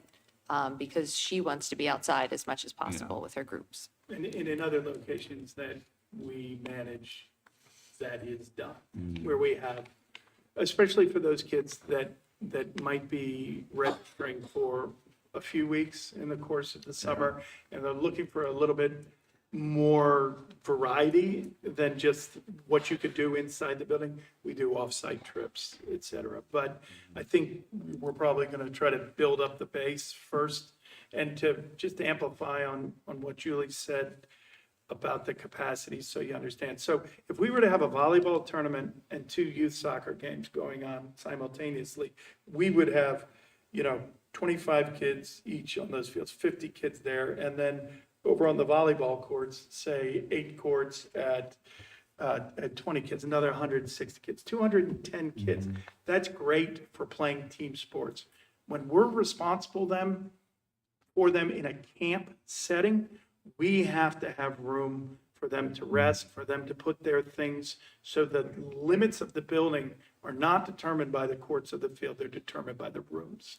Got you. And the so the- licensing structure Yeah. that we're bound by. And then you mentioned parking, and I did have one family member mention that when they went to an event. And I know, I can recall going to Suns games, right? And you, when it was very busy, you parked over at the Verizon lot and others. I don't know if that was ever some unspoken thing, sort of like the Surrey lot when, City Park gets activities, but do we have the ability to reach out to those partners to establish that in any more formal of a dialogue? I think we certainly can. I mean, to my knowledge, there was never really a formal thing when the Suns were there. I think it just Parked at the happened. Verizon lot because they were closed at 5 o'clock. Right, but I think that there's certainly, it seems like there'd be an opportunity to do that with the field house. It's mainly weekend, weekends are the big, busy times at the field house when these businesses are not necessarily open for business. The parking lot's not being used. So I think that's something we're going to explore, because we have had several comments from residents close to the field house that have commented Right, on about parking on the the parking, yeah. So I think it is something we need to monitor and figure out a long-term plan for that. Because we can get out in front of it on the big events, because we now have enough data to know which ones are going to potentially give us issues. We can communicate with those people, encourage carpooling, but also say, if you come and the lot is full, don't go here, here, and here, do go here and here. The last thing I'll say is, I certainly don't want to speak out of turn, but I do see the number of kids playing basketball every night. Last night was probably like 60 kids there, right? That love that pickup atmosphere. And the price point to do that is just absolutely welcoming. So it's good to hear that is happening. It does definitely provide a pretty cool space for that type of informal, activity to occur in a sort of very managing way. With some management guidance from us. Yeah. No scooters in the building, for Right. instance. That would be a good one. Is there still a little construction going on behind the building? Yeah. There's- The reason I ask is, were the real busy weekends, were you able to utilize all the parking spaces behind the building? Yeah, Okay. we were. I think that what we realized is that a lot of people coming to the facility didn't realize that there was parking behind the building. So we're in the process of adding signage, directional signage, to make people aware that, you can go to the back side of the building and. Can you get in that side, or you have to come in the front still? No, you can come in through the tavern lot. Well, Okay. after that volleyball event, we made some quick changes. And that was the first weekend that we really needed that I'm going to call it overflow parking.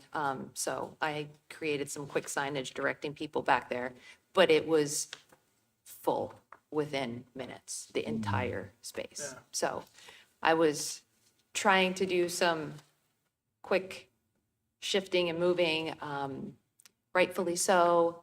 The tavern was not willing to give up their spaces, for their own customers.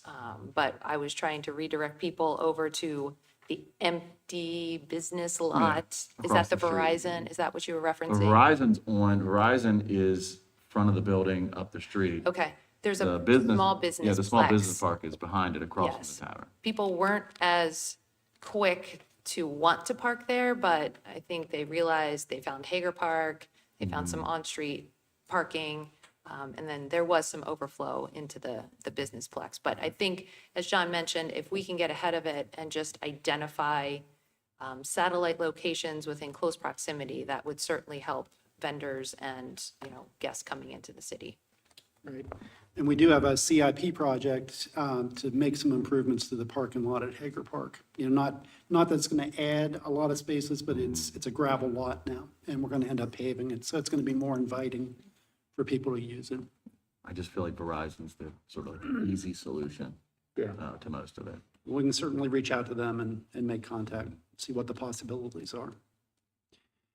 So unless you have other questions for John or Julie, I was just going to give a very. I don't have a question. I just, with your hire, or do you, what's the age that you hire? Are you thinking about hiring more for when the summer rolls around, like summer youth employment? And would you consider especially for the summer camp, having maybe like a scholarship program for maybe some of the kids that wouldn't be able to afford it in full? And I was there the other weekend because my daughters are travel basketball players, and I didn't get the fries, but the breakfast sandwiches are really good. So, so the concession stand is like you have your staff there are really good. They're really welcoming, and you can approach them and talk to them, and everybody's really good. So that was just two of the questions I had, just about are you considering hiring summer youth and participating in any way like that? Right now, our minimum age is 16. Okay. And that is mostly in our concession stand area. We are looking more for young adults because they're working with kids in the youth development capacity. So the opportunities we have generally start at age 18, with that exception in the cafe area. In speaking with our youth director just recently, she is only needing maybe about 4 more to round out her complement of seasonal staff to work with the summer youth programs. So we're not really needing to backfill too many, as many of the part-time employees we have been fantastically willing to transition between different roles, and which has allowed us to maximize their hours and the ability to just utilize their talents to the fullest. So What are our staffing numbers now between full and part?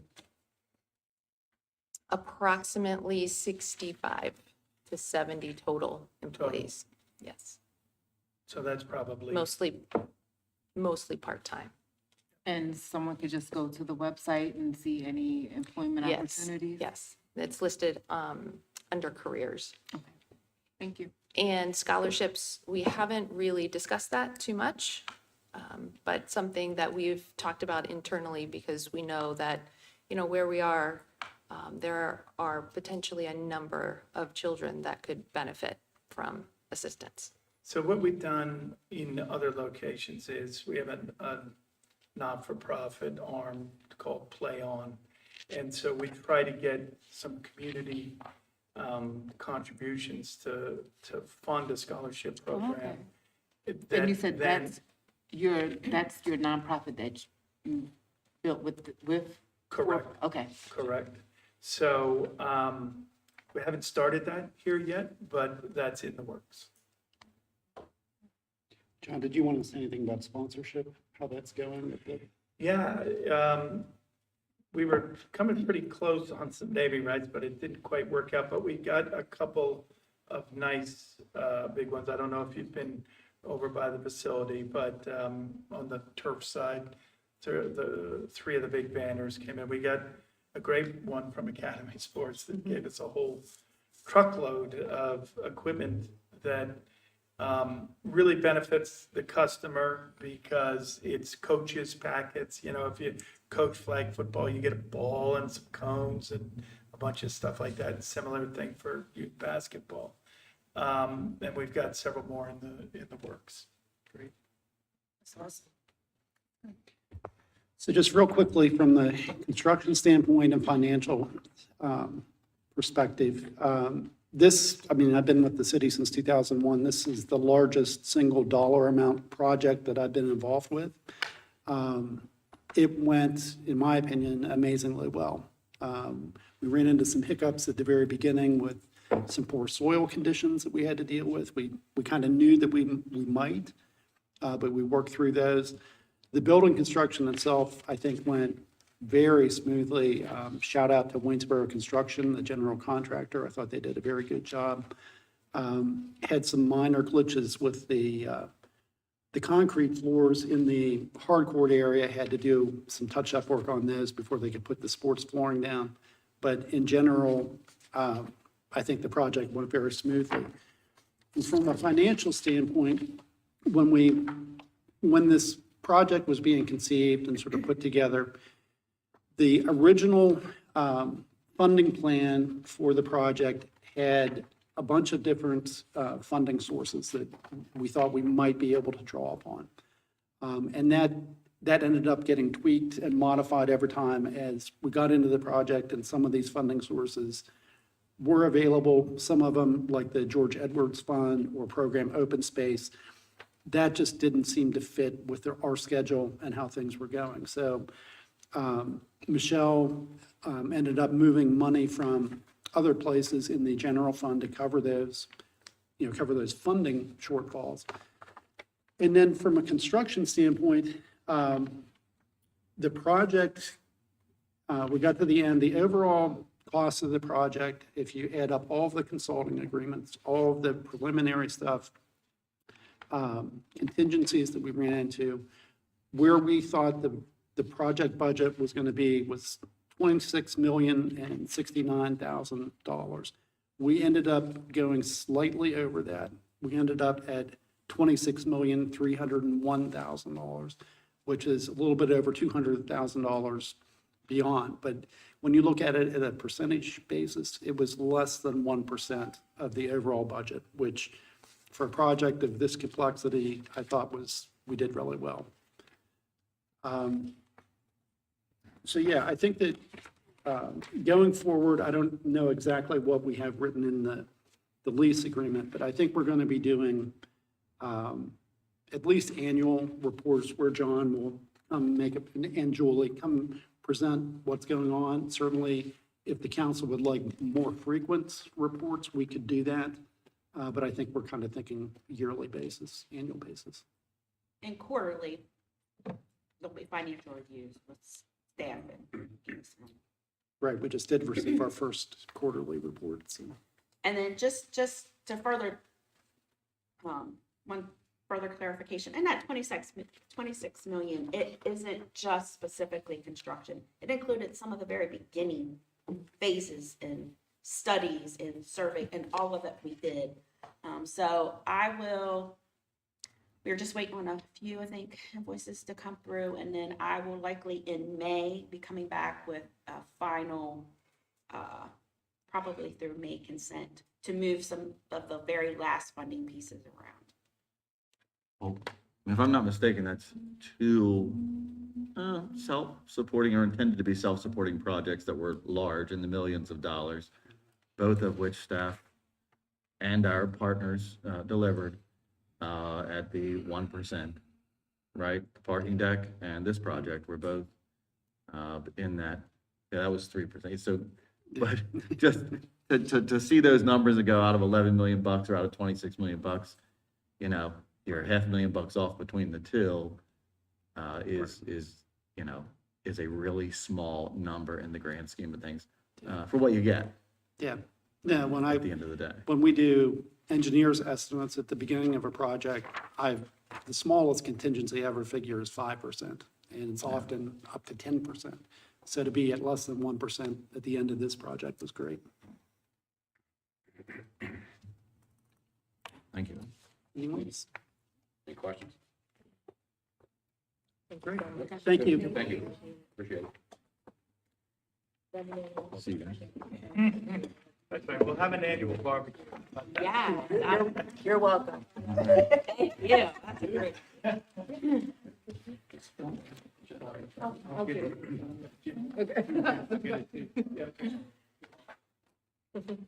meant to send this to everyone by email and have this hard copy for you too, but here's the. Thank you. Yes, this is a handout to go along with our next agenda item, which is the follow-up to the discussion on Pangborn Park fishing. I'll keep my comments brief. We spoke a fair amount about this back in February. It was council's decision to ban fishing in Pangborn Park. And when that vote came up at the end of February, the issue was tabled. Due to, primarily, there was a lot of people here speaking in favor of keeping fishing there. There was a few people that wanted to ban it, but the mayor and council tabled it. So I'm back just to see where the decision lands, if anything has changed, if it's gonna, fishing is gonna continue or not. A little bit, there's still a lot of people in favor of keeping the fishing today. What Donna handed out was from DNR. Again, they're very much about in favor of keeping the fishing. We also had Antietam Bassmasters provided a proposal to volunteer to help take care of around the lake and that sort of thing. But so really, that's all I really have. I just wanted to see if we are keeping fishing or not. So So for me, I think that this time around, the awareness was much larger and it reached a lot of people. We received emails for both for banning and for keeping it. And I think that I commend the community for coming together to even share their concerns versus, whatever way they decided. That was huge. Part of that awareness, I'm also glad to see Mr. Klein's Antietam Bassmasters take the initiative to help be a part of the solution. Because for me, my concerns was obviously the wildlife and the upkeep. And we did say that as far as enforcing efforts, we don't have a lot of staff to make sure that people follow the rules. And we did put, other initiatives in place like containers for collection of fishing wire and whatnot. But I'm glad to hear that there's a solution, at least to help with that. So my stance on banning it has changed for now. I would like for us to continue to monitor the conditions of the park and the, if these entities are helping or volunteering to help keep the park clean. I'd like to revisit this conversation next year. But for now, I am not for banning because there are people who are going to take the lead with helping solve the issue. Yeah, I agree with Councilmember Briand. I think that's kind of what we wanted to, we can't enforce stuff. So once we want to step that up, I think that's a lot better for the city. Y'all might vote on it? To revisit next year? to leave. To not ban it. Not ban it. Not ban it. Okay. because we have the. Yeah, we have that. And we could still, get report, because I do think we have general concern about, the wildlife Sure. there. And Sure. I think, the lady that came here for, she just wanted to, she genuinely cares about the park and the well-being of animals. So I agree, yeah. there's nothing wrong there. Yeah, my message is for citizens to just be aware of your surroundings, clean up, do not leave the park without your materials. Yeah, because then you're gonna ruin it for everybody else. So. Exactly. Yeah, agreed. Yeah, I'll comment too, but I want to thank Mr. Klein's group too. Yeah. They really stepped up here and help with this. It's very gracious of them to do that. We'll reach back out to them and see what we can arrange and see what they're willing to do and how much, and we'll make it work. Sounds good. Is that it? So what we'll do is we won't bring that motion off the table. It'll just stay on the table and effectively dies, Oh, okay. unless you want to put it up for a vote again. No, I think it's no. just if anybody. Preference to vote, but I understand. Yeah, no, I go with it. Well, yeah, but that's gonna be a, what's it called? And it's a moot point. No, it's a, yeah. Keep our parks clean, Exercise guys. of futility. I was gonna leave Exclamation before you point. could comment, but yeah. Oh. All right, great, thank you. Next up, update on Invest Hagerstown Homeownership Initiative Grant. Amanda Gregg.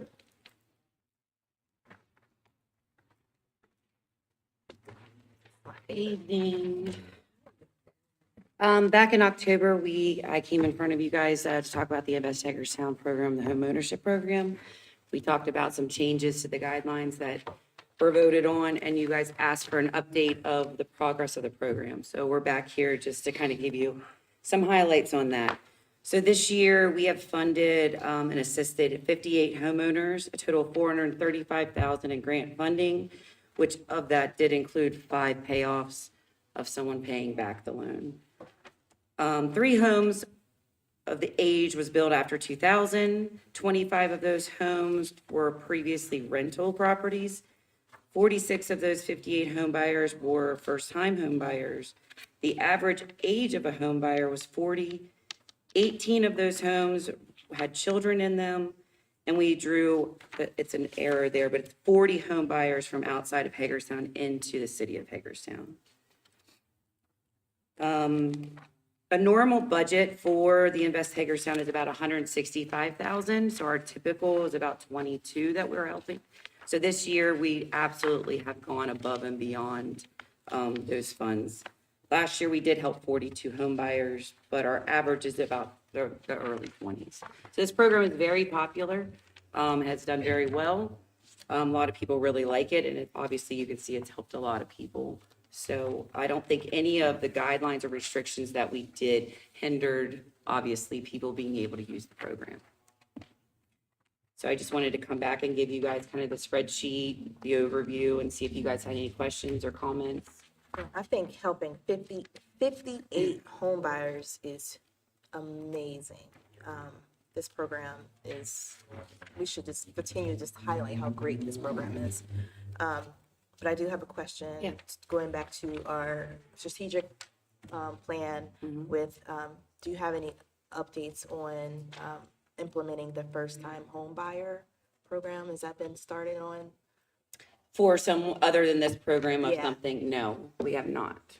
So that would take additional funding that we would have to identify for that. Okay. Just wanted to know if there's an update. Yeah. I mean, obviously, though, I mean, this program pretty much almost acted as that, considering 46 of the 58 were first-time home buyers. Yeah, when we had a discussion about the guidelines, I was hung up about I know, the first you were. time. So it was, we were remiss if I didn't bring it up again. Yeah. But I was a little shocked at the number of that were actual first-time home buyers and not, Yeah. previous. But 46 out of 58 were Yeah. first-time buyers, which is awesome. mhm. And then just to complete the circle and come back to the prior conversations, as Councilmember Alshire mentioned earlier, this is an Invest Hagerstown program. It is funded from the general fund property tax, right? Yes. So it's one of those programs, if we looked to temporarily offset or decrease property tax increase by lessening Invest Hagerstown incentives that we're doing, this is one of the programs that would be impacted. Yes, and that's what the tiers are, that would be the tier normally of the 22 home buyers instead of 58. That's great. Keep throwing it in. I like those. That's They're pretty good ones. They're That's a good- positive. That's Yeah. right. Thanks, Thank you. Amanda. Thanks, Amanda. Next up, Invest Hagerstown Program Update, FY '25. Chris. Good evening.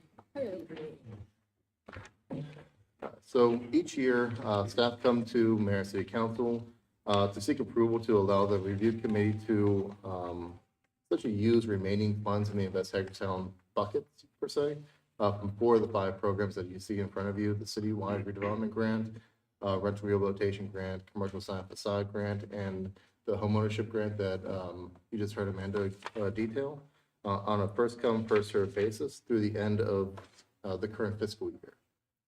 This allows us to more generally respond to applications as they come in.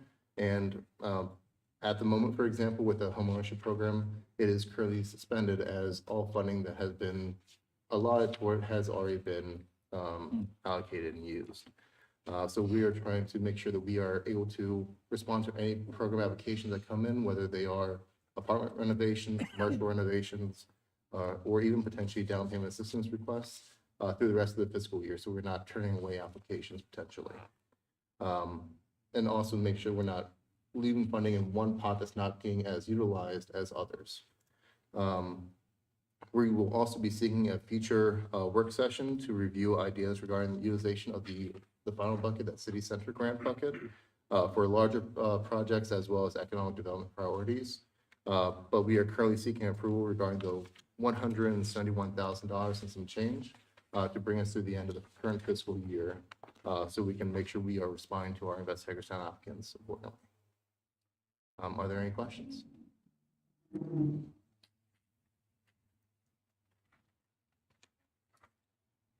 Very good.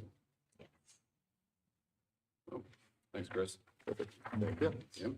Might as well stay here. Subrecipient agreements for Main Street startup grants.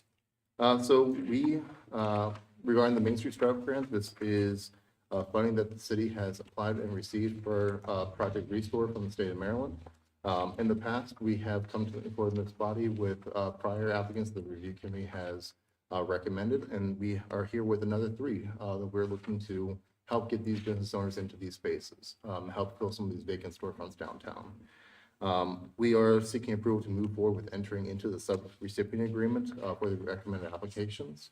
And inside your packet, you'll see a brief overview of who they are exactly and what locations they're looking at doing.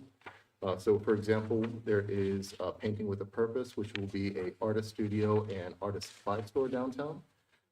There is going to be Motherland Kitchen, which is a Caribbean and Cameroonian food restaurant that's going to be specializing in vegan food. I know that was highly interested by a number of people, as well as Hagerstown Vintage LLC, which is going to showcase curated vintage items, video games, furniture, different things along those lines in the downtown as well.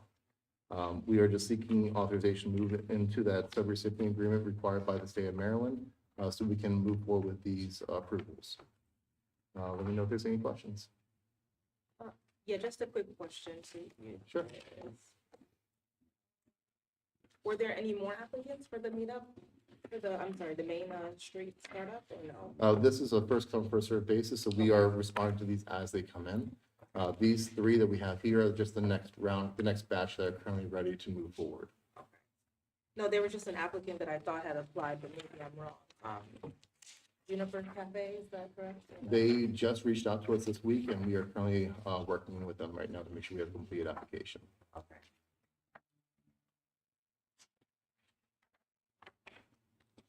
Anything else for Chris? This funding is solely and wholly from the state, correct? Correct. It's state ARPA funding. Correct. The city of Hagerstown applied for it, just like other municipalities across the state, and we were allocated a total of $300,000 that we then created this program for, whereas other municipalities just use it for a pet project that they might have had their eye on, for example. Are there any limitations on types of retail establishments it can be utilized for? There are, under the guidelines that are inside the packet, there's standard boilerplate from the state of Maryland. For example, it cannot be a masseuse, cannot be a pawn shop, cannot be a gun store, liquor store, different things along those lines. I'm just trying to remember off the top of my head. But I can pull that up real quick. Are hair salons and barbershops also included in that? Those are considered personal care service businesses. It does not fit the retail requirement under Project Restore. Same with the office-based businesses. But here we go. pawn shops, gun shops, massage parlors, adult video/bookshops, adult entertainment facilities, kennel salons, check cashing facilities, gambling facilities, tattoo parlors, and liquor stores all fall under ineligibility from the state's boilerplate language. So do the cannabis retail sales fall within that? No, that is not permitted in the Main Street District of downtown by zoning. But it is not excluded from the eligibility of types of retail establishments by the state's directive. By the state's directive, that would be correct. There was an FAQ and they did list that as a potential eligible business. It still has to meet all the other criteria. However, it must also meet city ordinances as well. Wow. Okay. Anybody else? All right. Thanks, Chris. Thank you. So just to confirm, we do have authorization to move forward? Oh, yes, yes. Thank you so much.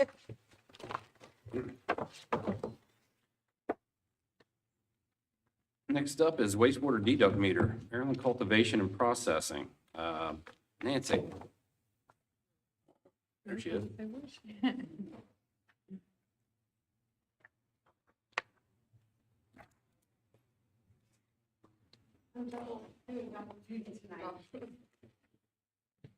And Doc.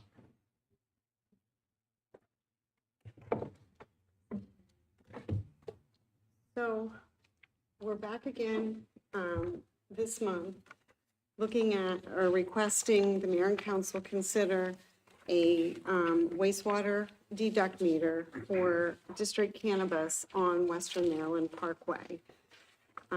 We received a request several months ago, and it's in your packet, but what the request boiled down to was they wanted us to address how the volume of wastewater is charged. Right now, how we do it for all of our customers is water equals wastewater. So whatever the metered water is, that's what the wastewater bill is based on. They also wanted us to address allocation, wastewater allocation in particular. Because they are an agriculture operation and they have a really high reuse rate, they do not discharge, nor do they need additional allocation. Staff visited the facility twice. The first time we did a tour with economic development with us, and the second time I had my staff with me who oversees the wastewater treatment, pretreatment program. And 100% of the water that is used in the agricultural operation that is not taken up by the plant, it's a very impressive trough-like system that conveys all of that water back to a storage tank. That water is analyzed for nutrient content, and then fresh water, or potable water, fresh water is added to it, the nutrients are adjusted, and it goes back out into production again. So they're essentially asking that we take that into consideration. I have had a conversation with them earlier, actually yesterday and late last week. The meter on for the agriculture process has already been installed. So that is in place. We would have to go out and inspect that. On the second page of your memo, I just provided a couple charts to kind of give you an idea of what their water consumption has been over time. As you know, they haven't been there real long. So in 2023, their annual average gallons of water per day was approximately 7,600 gallons. Understand, that's what we would bill also wastewater. And in 2024, their usage is up to just under 10,000 gallons of water per day. you can see that they are a quarterly customer based on the usage days.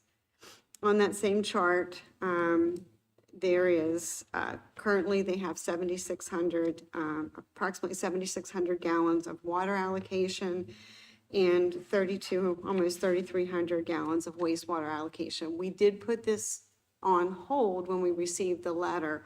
So they do have an outstanding bill for wastewater allocation pending the decision of the mayor and council. You can see that that bill would be over $170,000 to get that so that water equaled wastewater and allocation. I also, and I just wanted, I kind of figured the question may come up about revenue reduction, because unlike the one we talked about last month, they're not a customer on our system right now. So I did make some copies of this if you guys want to pass them around. If it helps, it may help you. But I thought it might be useful information knowing what the revenue reduction or the what revenue are we not going to see that we're currently collecting. I made an assumption when I put this chart together that essentially 15% of the water would be, 15% of the water would be coming to us. So the assumption is based on 85-15. So you can see the reduction per bill cycle, what it would approximately look like. It's the green column. And then looking at what it would be annually, adding those four numbers up. If I used 65%, I just wanted to do those numbers real quick, a 65-35, instead of it being 21,000, which was what per year, which was what 2024 was, it would be closer to 16,000 reduction in revenue. Understand, though, this wastewater is not reaching us. There are no floor drains in their agriculture operation. All of the floors are gravel with tarps over top of them. They also run a dehumidification process, and that water is also recycled back to into production. So from a staff standpoint, our request would be similar to what it was last month, that we would support approving a deduct meter or an agricultural wastewater meter for the portion of wastewater flow that is coming to us. And we would do the same thing. We would issue a pretreatment permit that gave us right of entry into the facility, and would also give us the ability to require that that flow meter be calibrated at a minimum annually, so that we knew it was bill accurate. I guess I should mention too, the wastewater that does come to us is their domestic wastewater associated with bathrooms and break rooms and that sort of thing, associated with people occupying the building, but not the operation. It's not the agriculture operation. So with that, I would open it up to questions.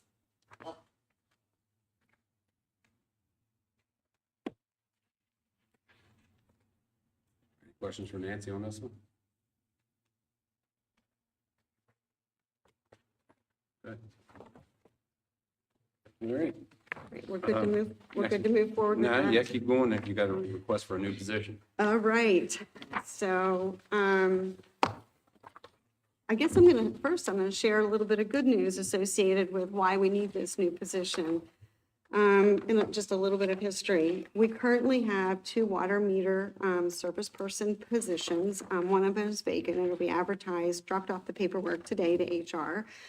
And water distribution has a total of 25 full-time employees. And as everybody knows, we're responsible for the water mains and the city-owned service lines, as well as the hydrants.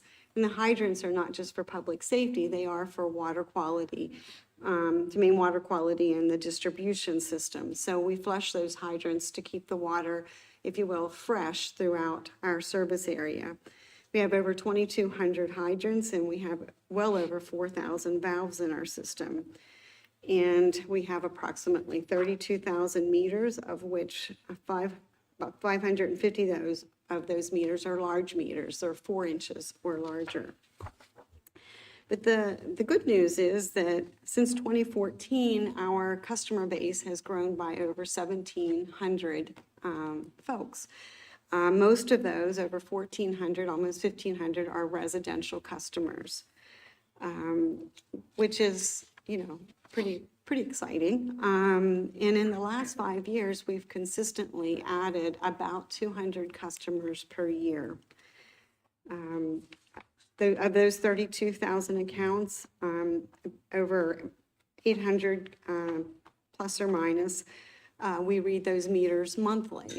All of the other meters are read quarterly. So we're out there reading a lot of meters. I looked at service work. Well, I would say that the chart on your front of your memo shows the growth over the last, from 2014 to current. And you can see how it's ramped up, and it's actually kind of stayed up.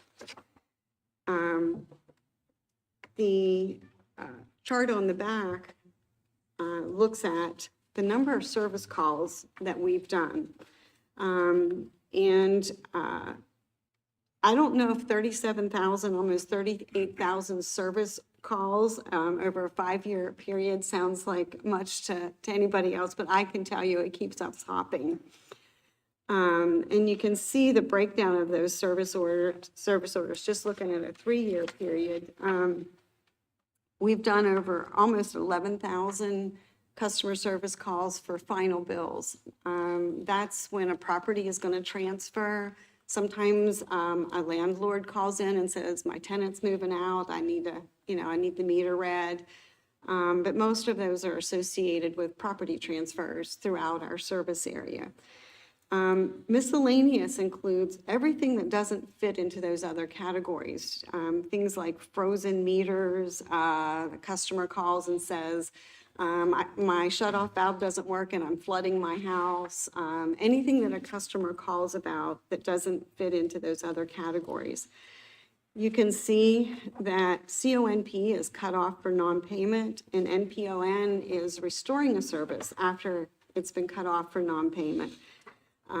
Water distribution, for every account that we have to move into collection, we have to go back out and turn those on. So that's 2 separate calls for those. We've exchanged over 5,000 meters. We've responded to over 3,000 high water usage, almost 2,000 new meters set, and about 713 pool meters.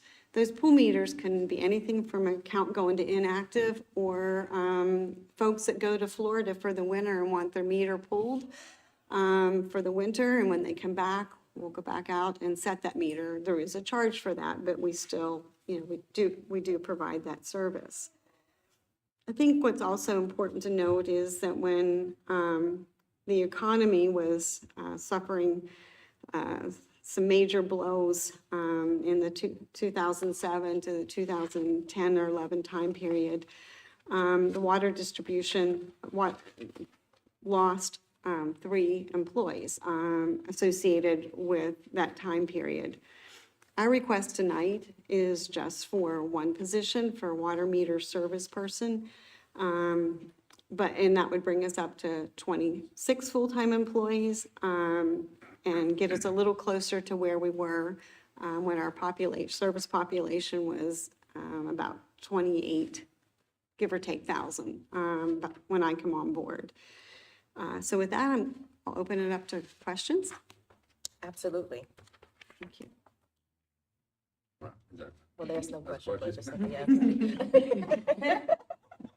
Yep. Anybody else?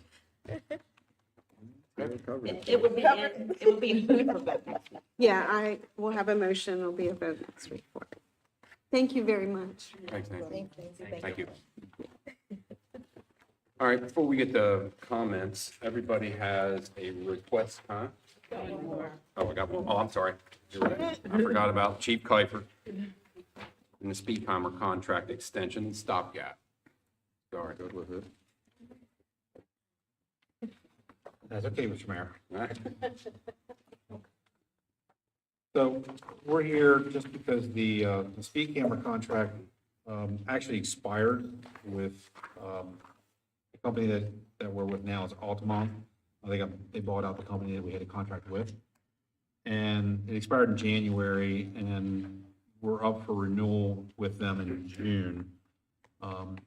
So we've been in contact with them and asked if they would just extend the contract until June so we can come back here, talk to you about some of the changes that are going to be happening with the new contract and bring up a little bit for you guys tonight. But the contract language, nothing changes. The conditions don't change to extend it to June. So where this is going to be, the changes is that the rates are going to go up, that they're going to charge us for the new contract from $2,800 a month to $3,499 a month. However, that rate change, if we go with them again, it's still cost neutral for us because we don't pay any of those fees until we collect the money that would be able to pay that. So it's even though it goes up, it's actually a better contract for us moving forward. Jason, Mr. Morton has looked at this along with Tim Culp, who runs our speed camera program. He couldn't be here tonight. Both of them like what they see with the new contract that we can go to here in July. And we'll be coming back to talk about that. There are a couple minor changes that Jason would like to see change with the contract language, little things. They want to have anything that the agreement would be that any litigation that would come out of this would have to be done in Calvert County. We obviously don't like that. And then there's a termination template that shows a $20 penalty on top of the $40 citation. By law, we're not supposed to be able to do that anyway, and we don't do that, so we'd like that taken out of the contract moving forward. And there's a reference to a Florida code, which would require them to change it to a Maryland code. But again, that would be for the new contract. That's not for this existing extension. We issue about 25,000 tickets per year on 12 speed camera sites that we have.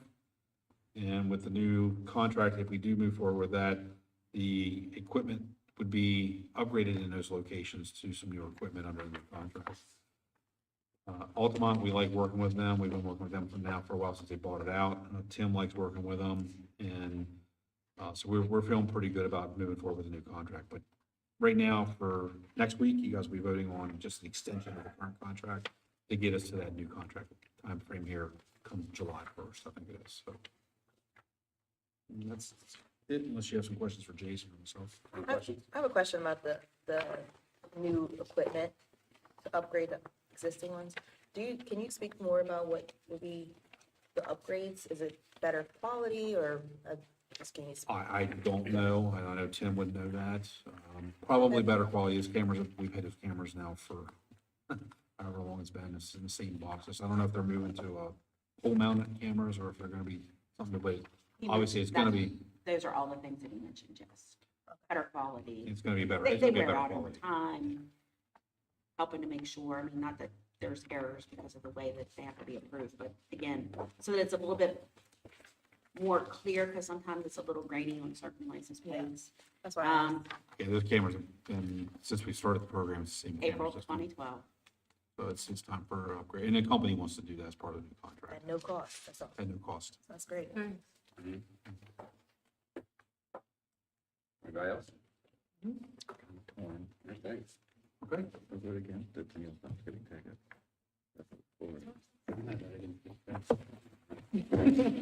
Thank you. No repeat offenders here, right?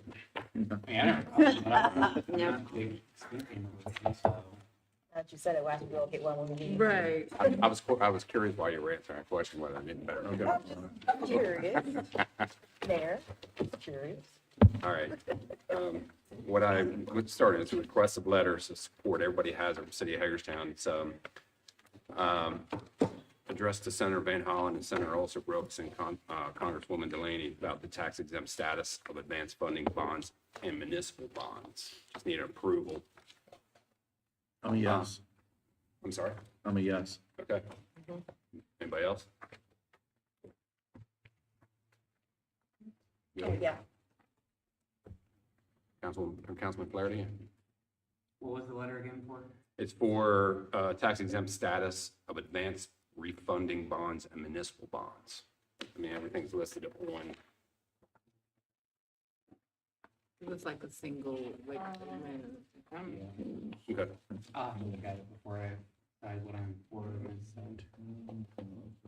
We're good. 41. Okay. All right. Before I get to our acting city administrator, I want to thank you for sitting in and stepping up and Scott's absence today. Good job. All yours. So first and foremost, I just want to say, our thoughts and prayers are with Scott Nicewarner and his family. And, on happy news, happy Easter this weekend coming up for all. Sunday, April the 20th, Farmers Market's going to be open from 12 to 4 at Hub City Brewery. They anticipate some fresh flowers, food trucks, and local vendors, so please come out if you can and join. Then next week is, can't believe the month of April's almost gone, but next week is Earth Week on Thursday, April 24th. Downtown Neighborhood Cleanup on Thursday, April 24th from 4 p.m. to 7 p.m. Locations will be Market Walk, Franklin Street, South Prospect Street, and they are still desperately seeking and accepting volunteers. So you can sign up at www.mainstreethagerstown.org/neighborhood cleanup. Saturday, April 26th is Earth Day and Arbor Day at Hagerstown City Park. Great things to do. That's all I have for this evening. Councilman Flaherty. Yeah, I mean, I've already signed up for that, so I'll be there on the 24th, so, but, closing comments, just looking forward to seeing what's in the budget and things that we can move around, but I need to find that out now before we get too deep in budget. Councilwoman Burnett. I wasn't gonna say anything, but since you mentioned the neighborhood cleanup, April 24th, I think we should push that because I didn't have it on my calendar and I was one of the ones who said we should get back to cleaning up the neighborhood. So volunteers, please come out. April 24th. Including you. Including myself. Councilwoman Anderson. I have nothing for tonight. Councilman Alshire. I have nothing this evening. Councilwoman Bell. Just want to say thank you to the city and everyone that showed up for the ribbon cutting of Elias's house. It was really good. I couldn't be there because of my grandmother's funeral, but I seen it online. My brother is over the hill excited about the turnout. So I want to say thank you for everybody who turned out for that.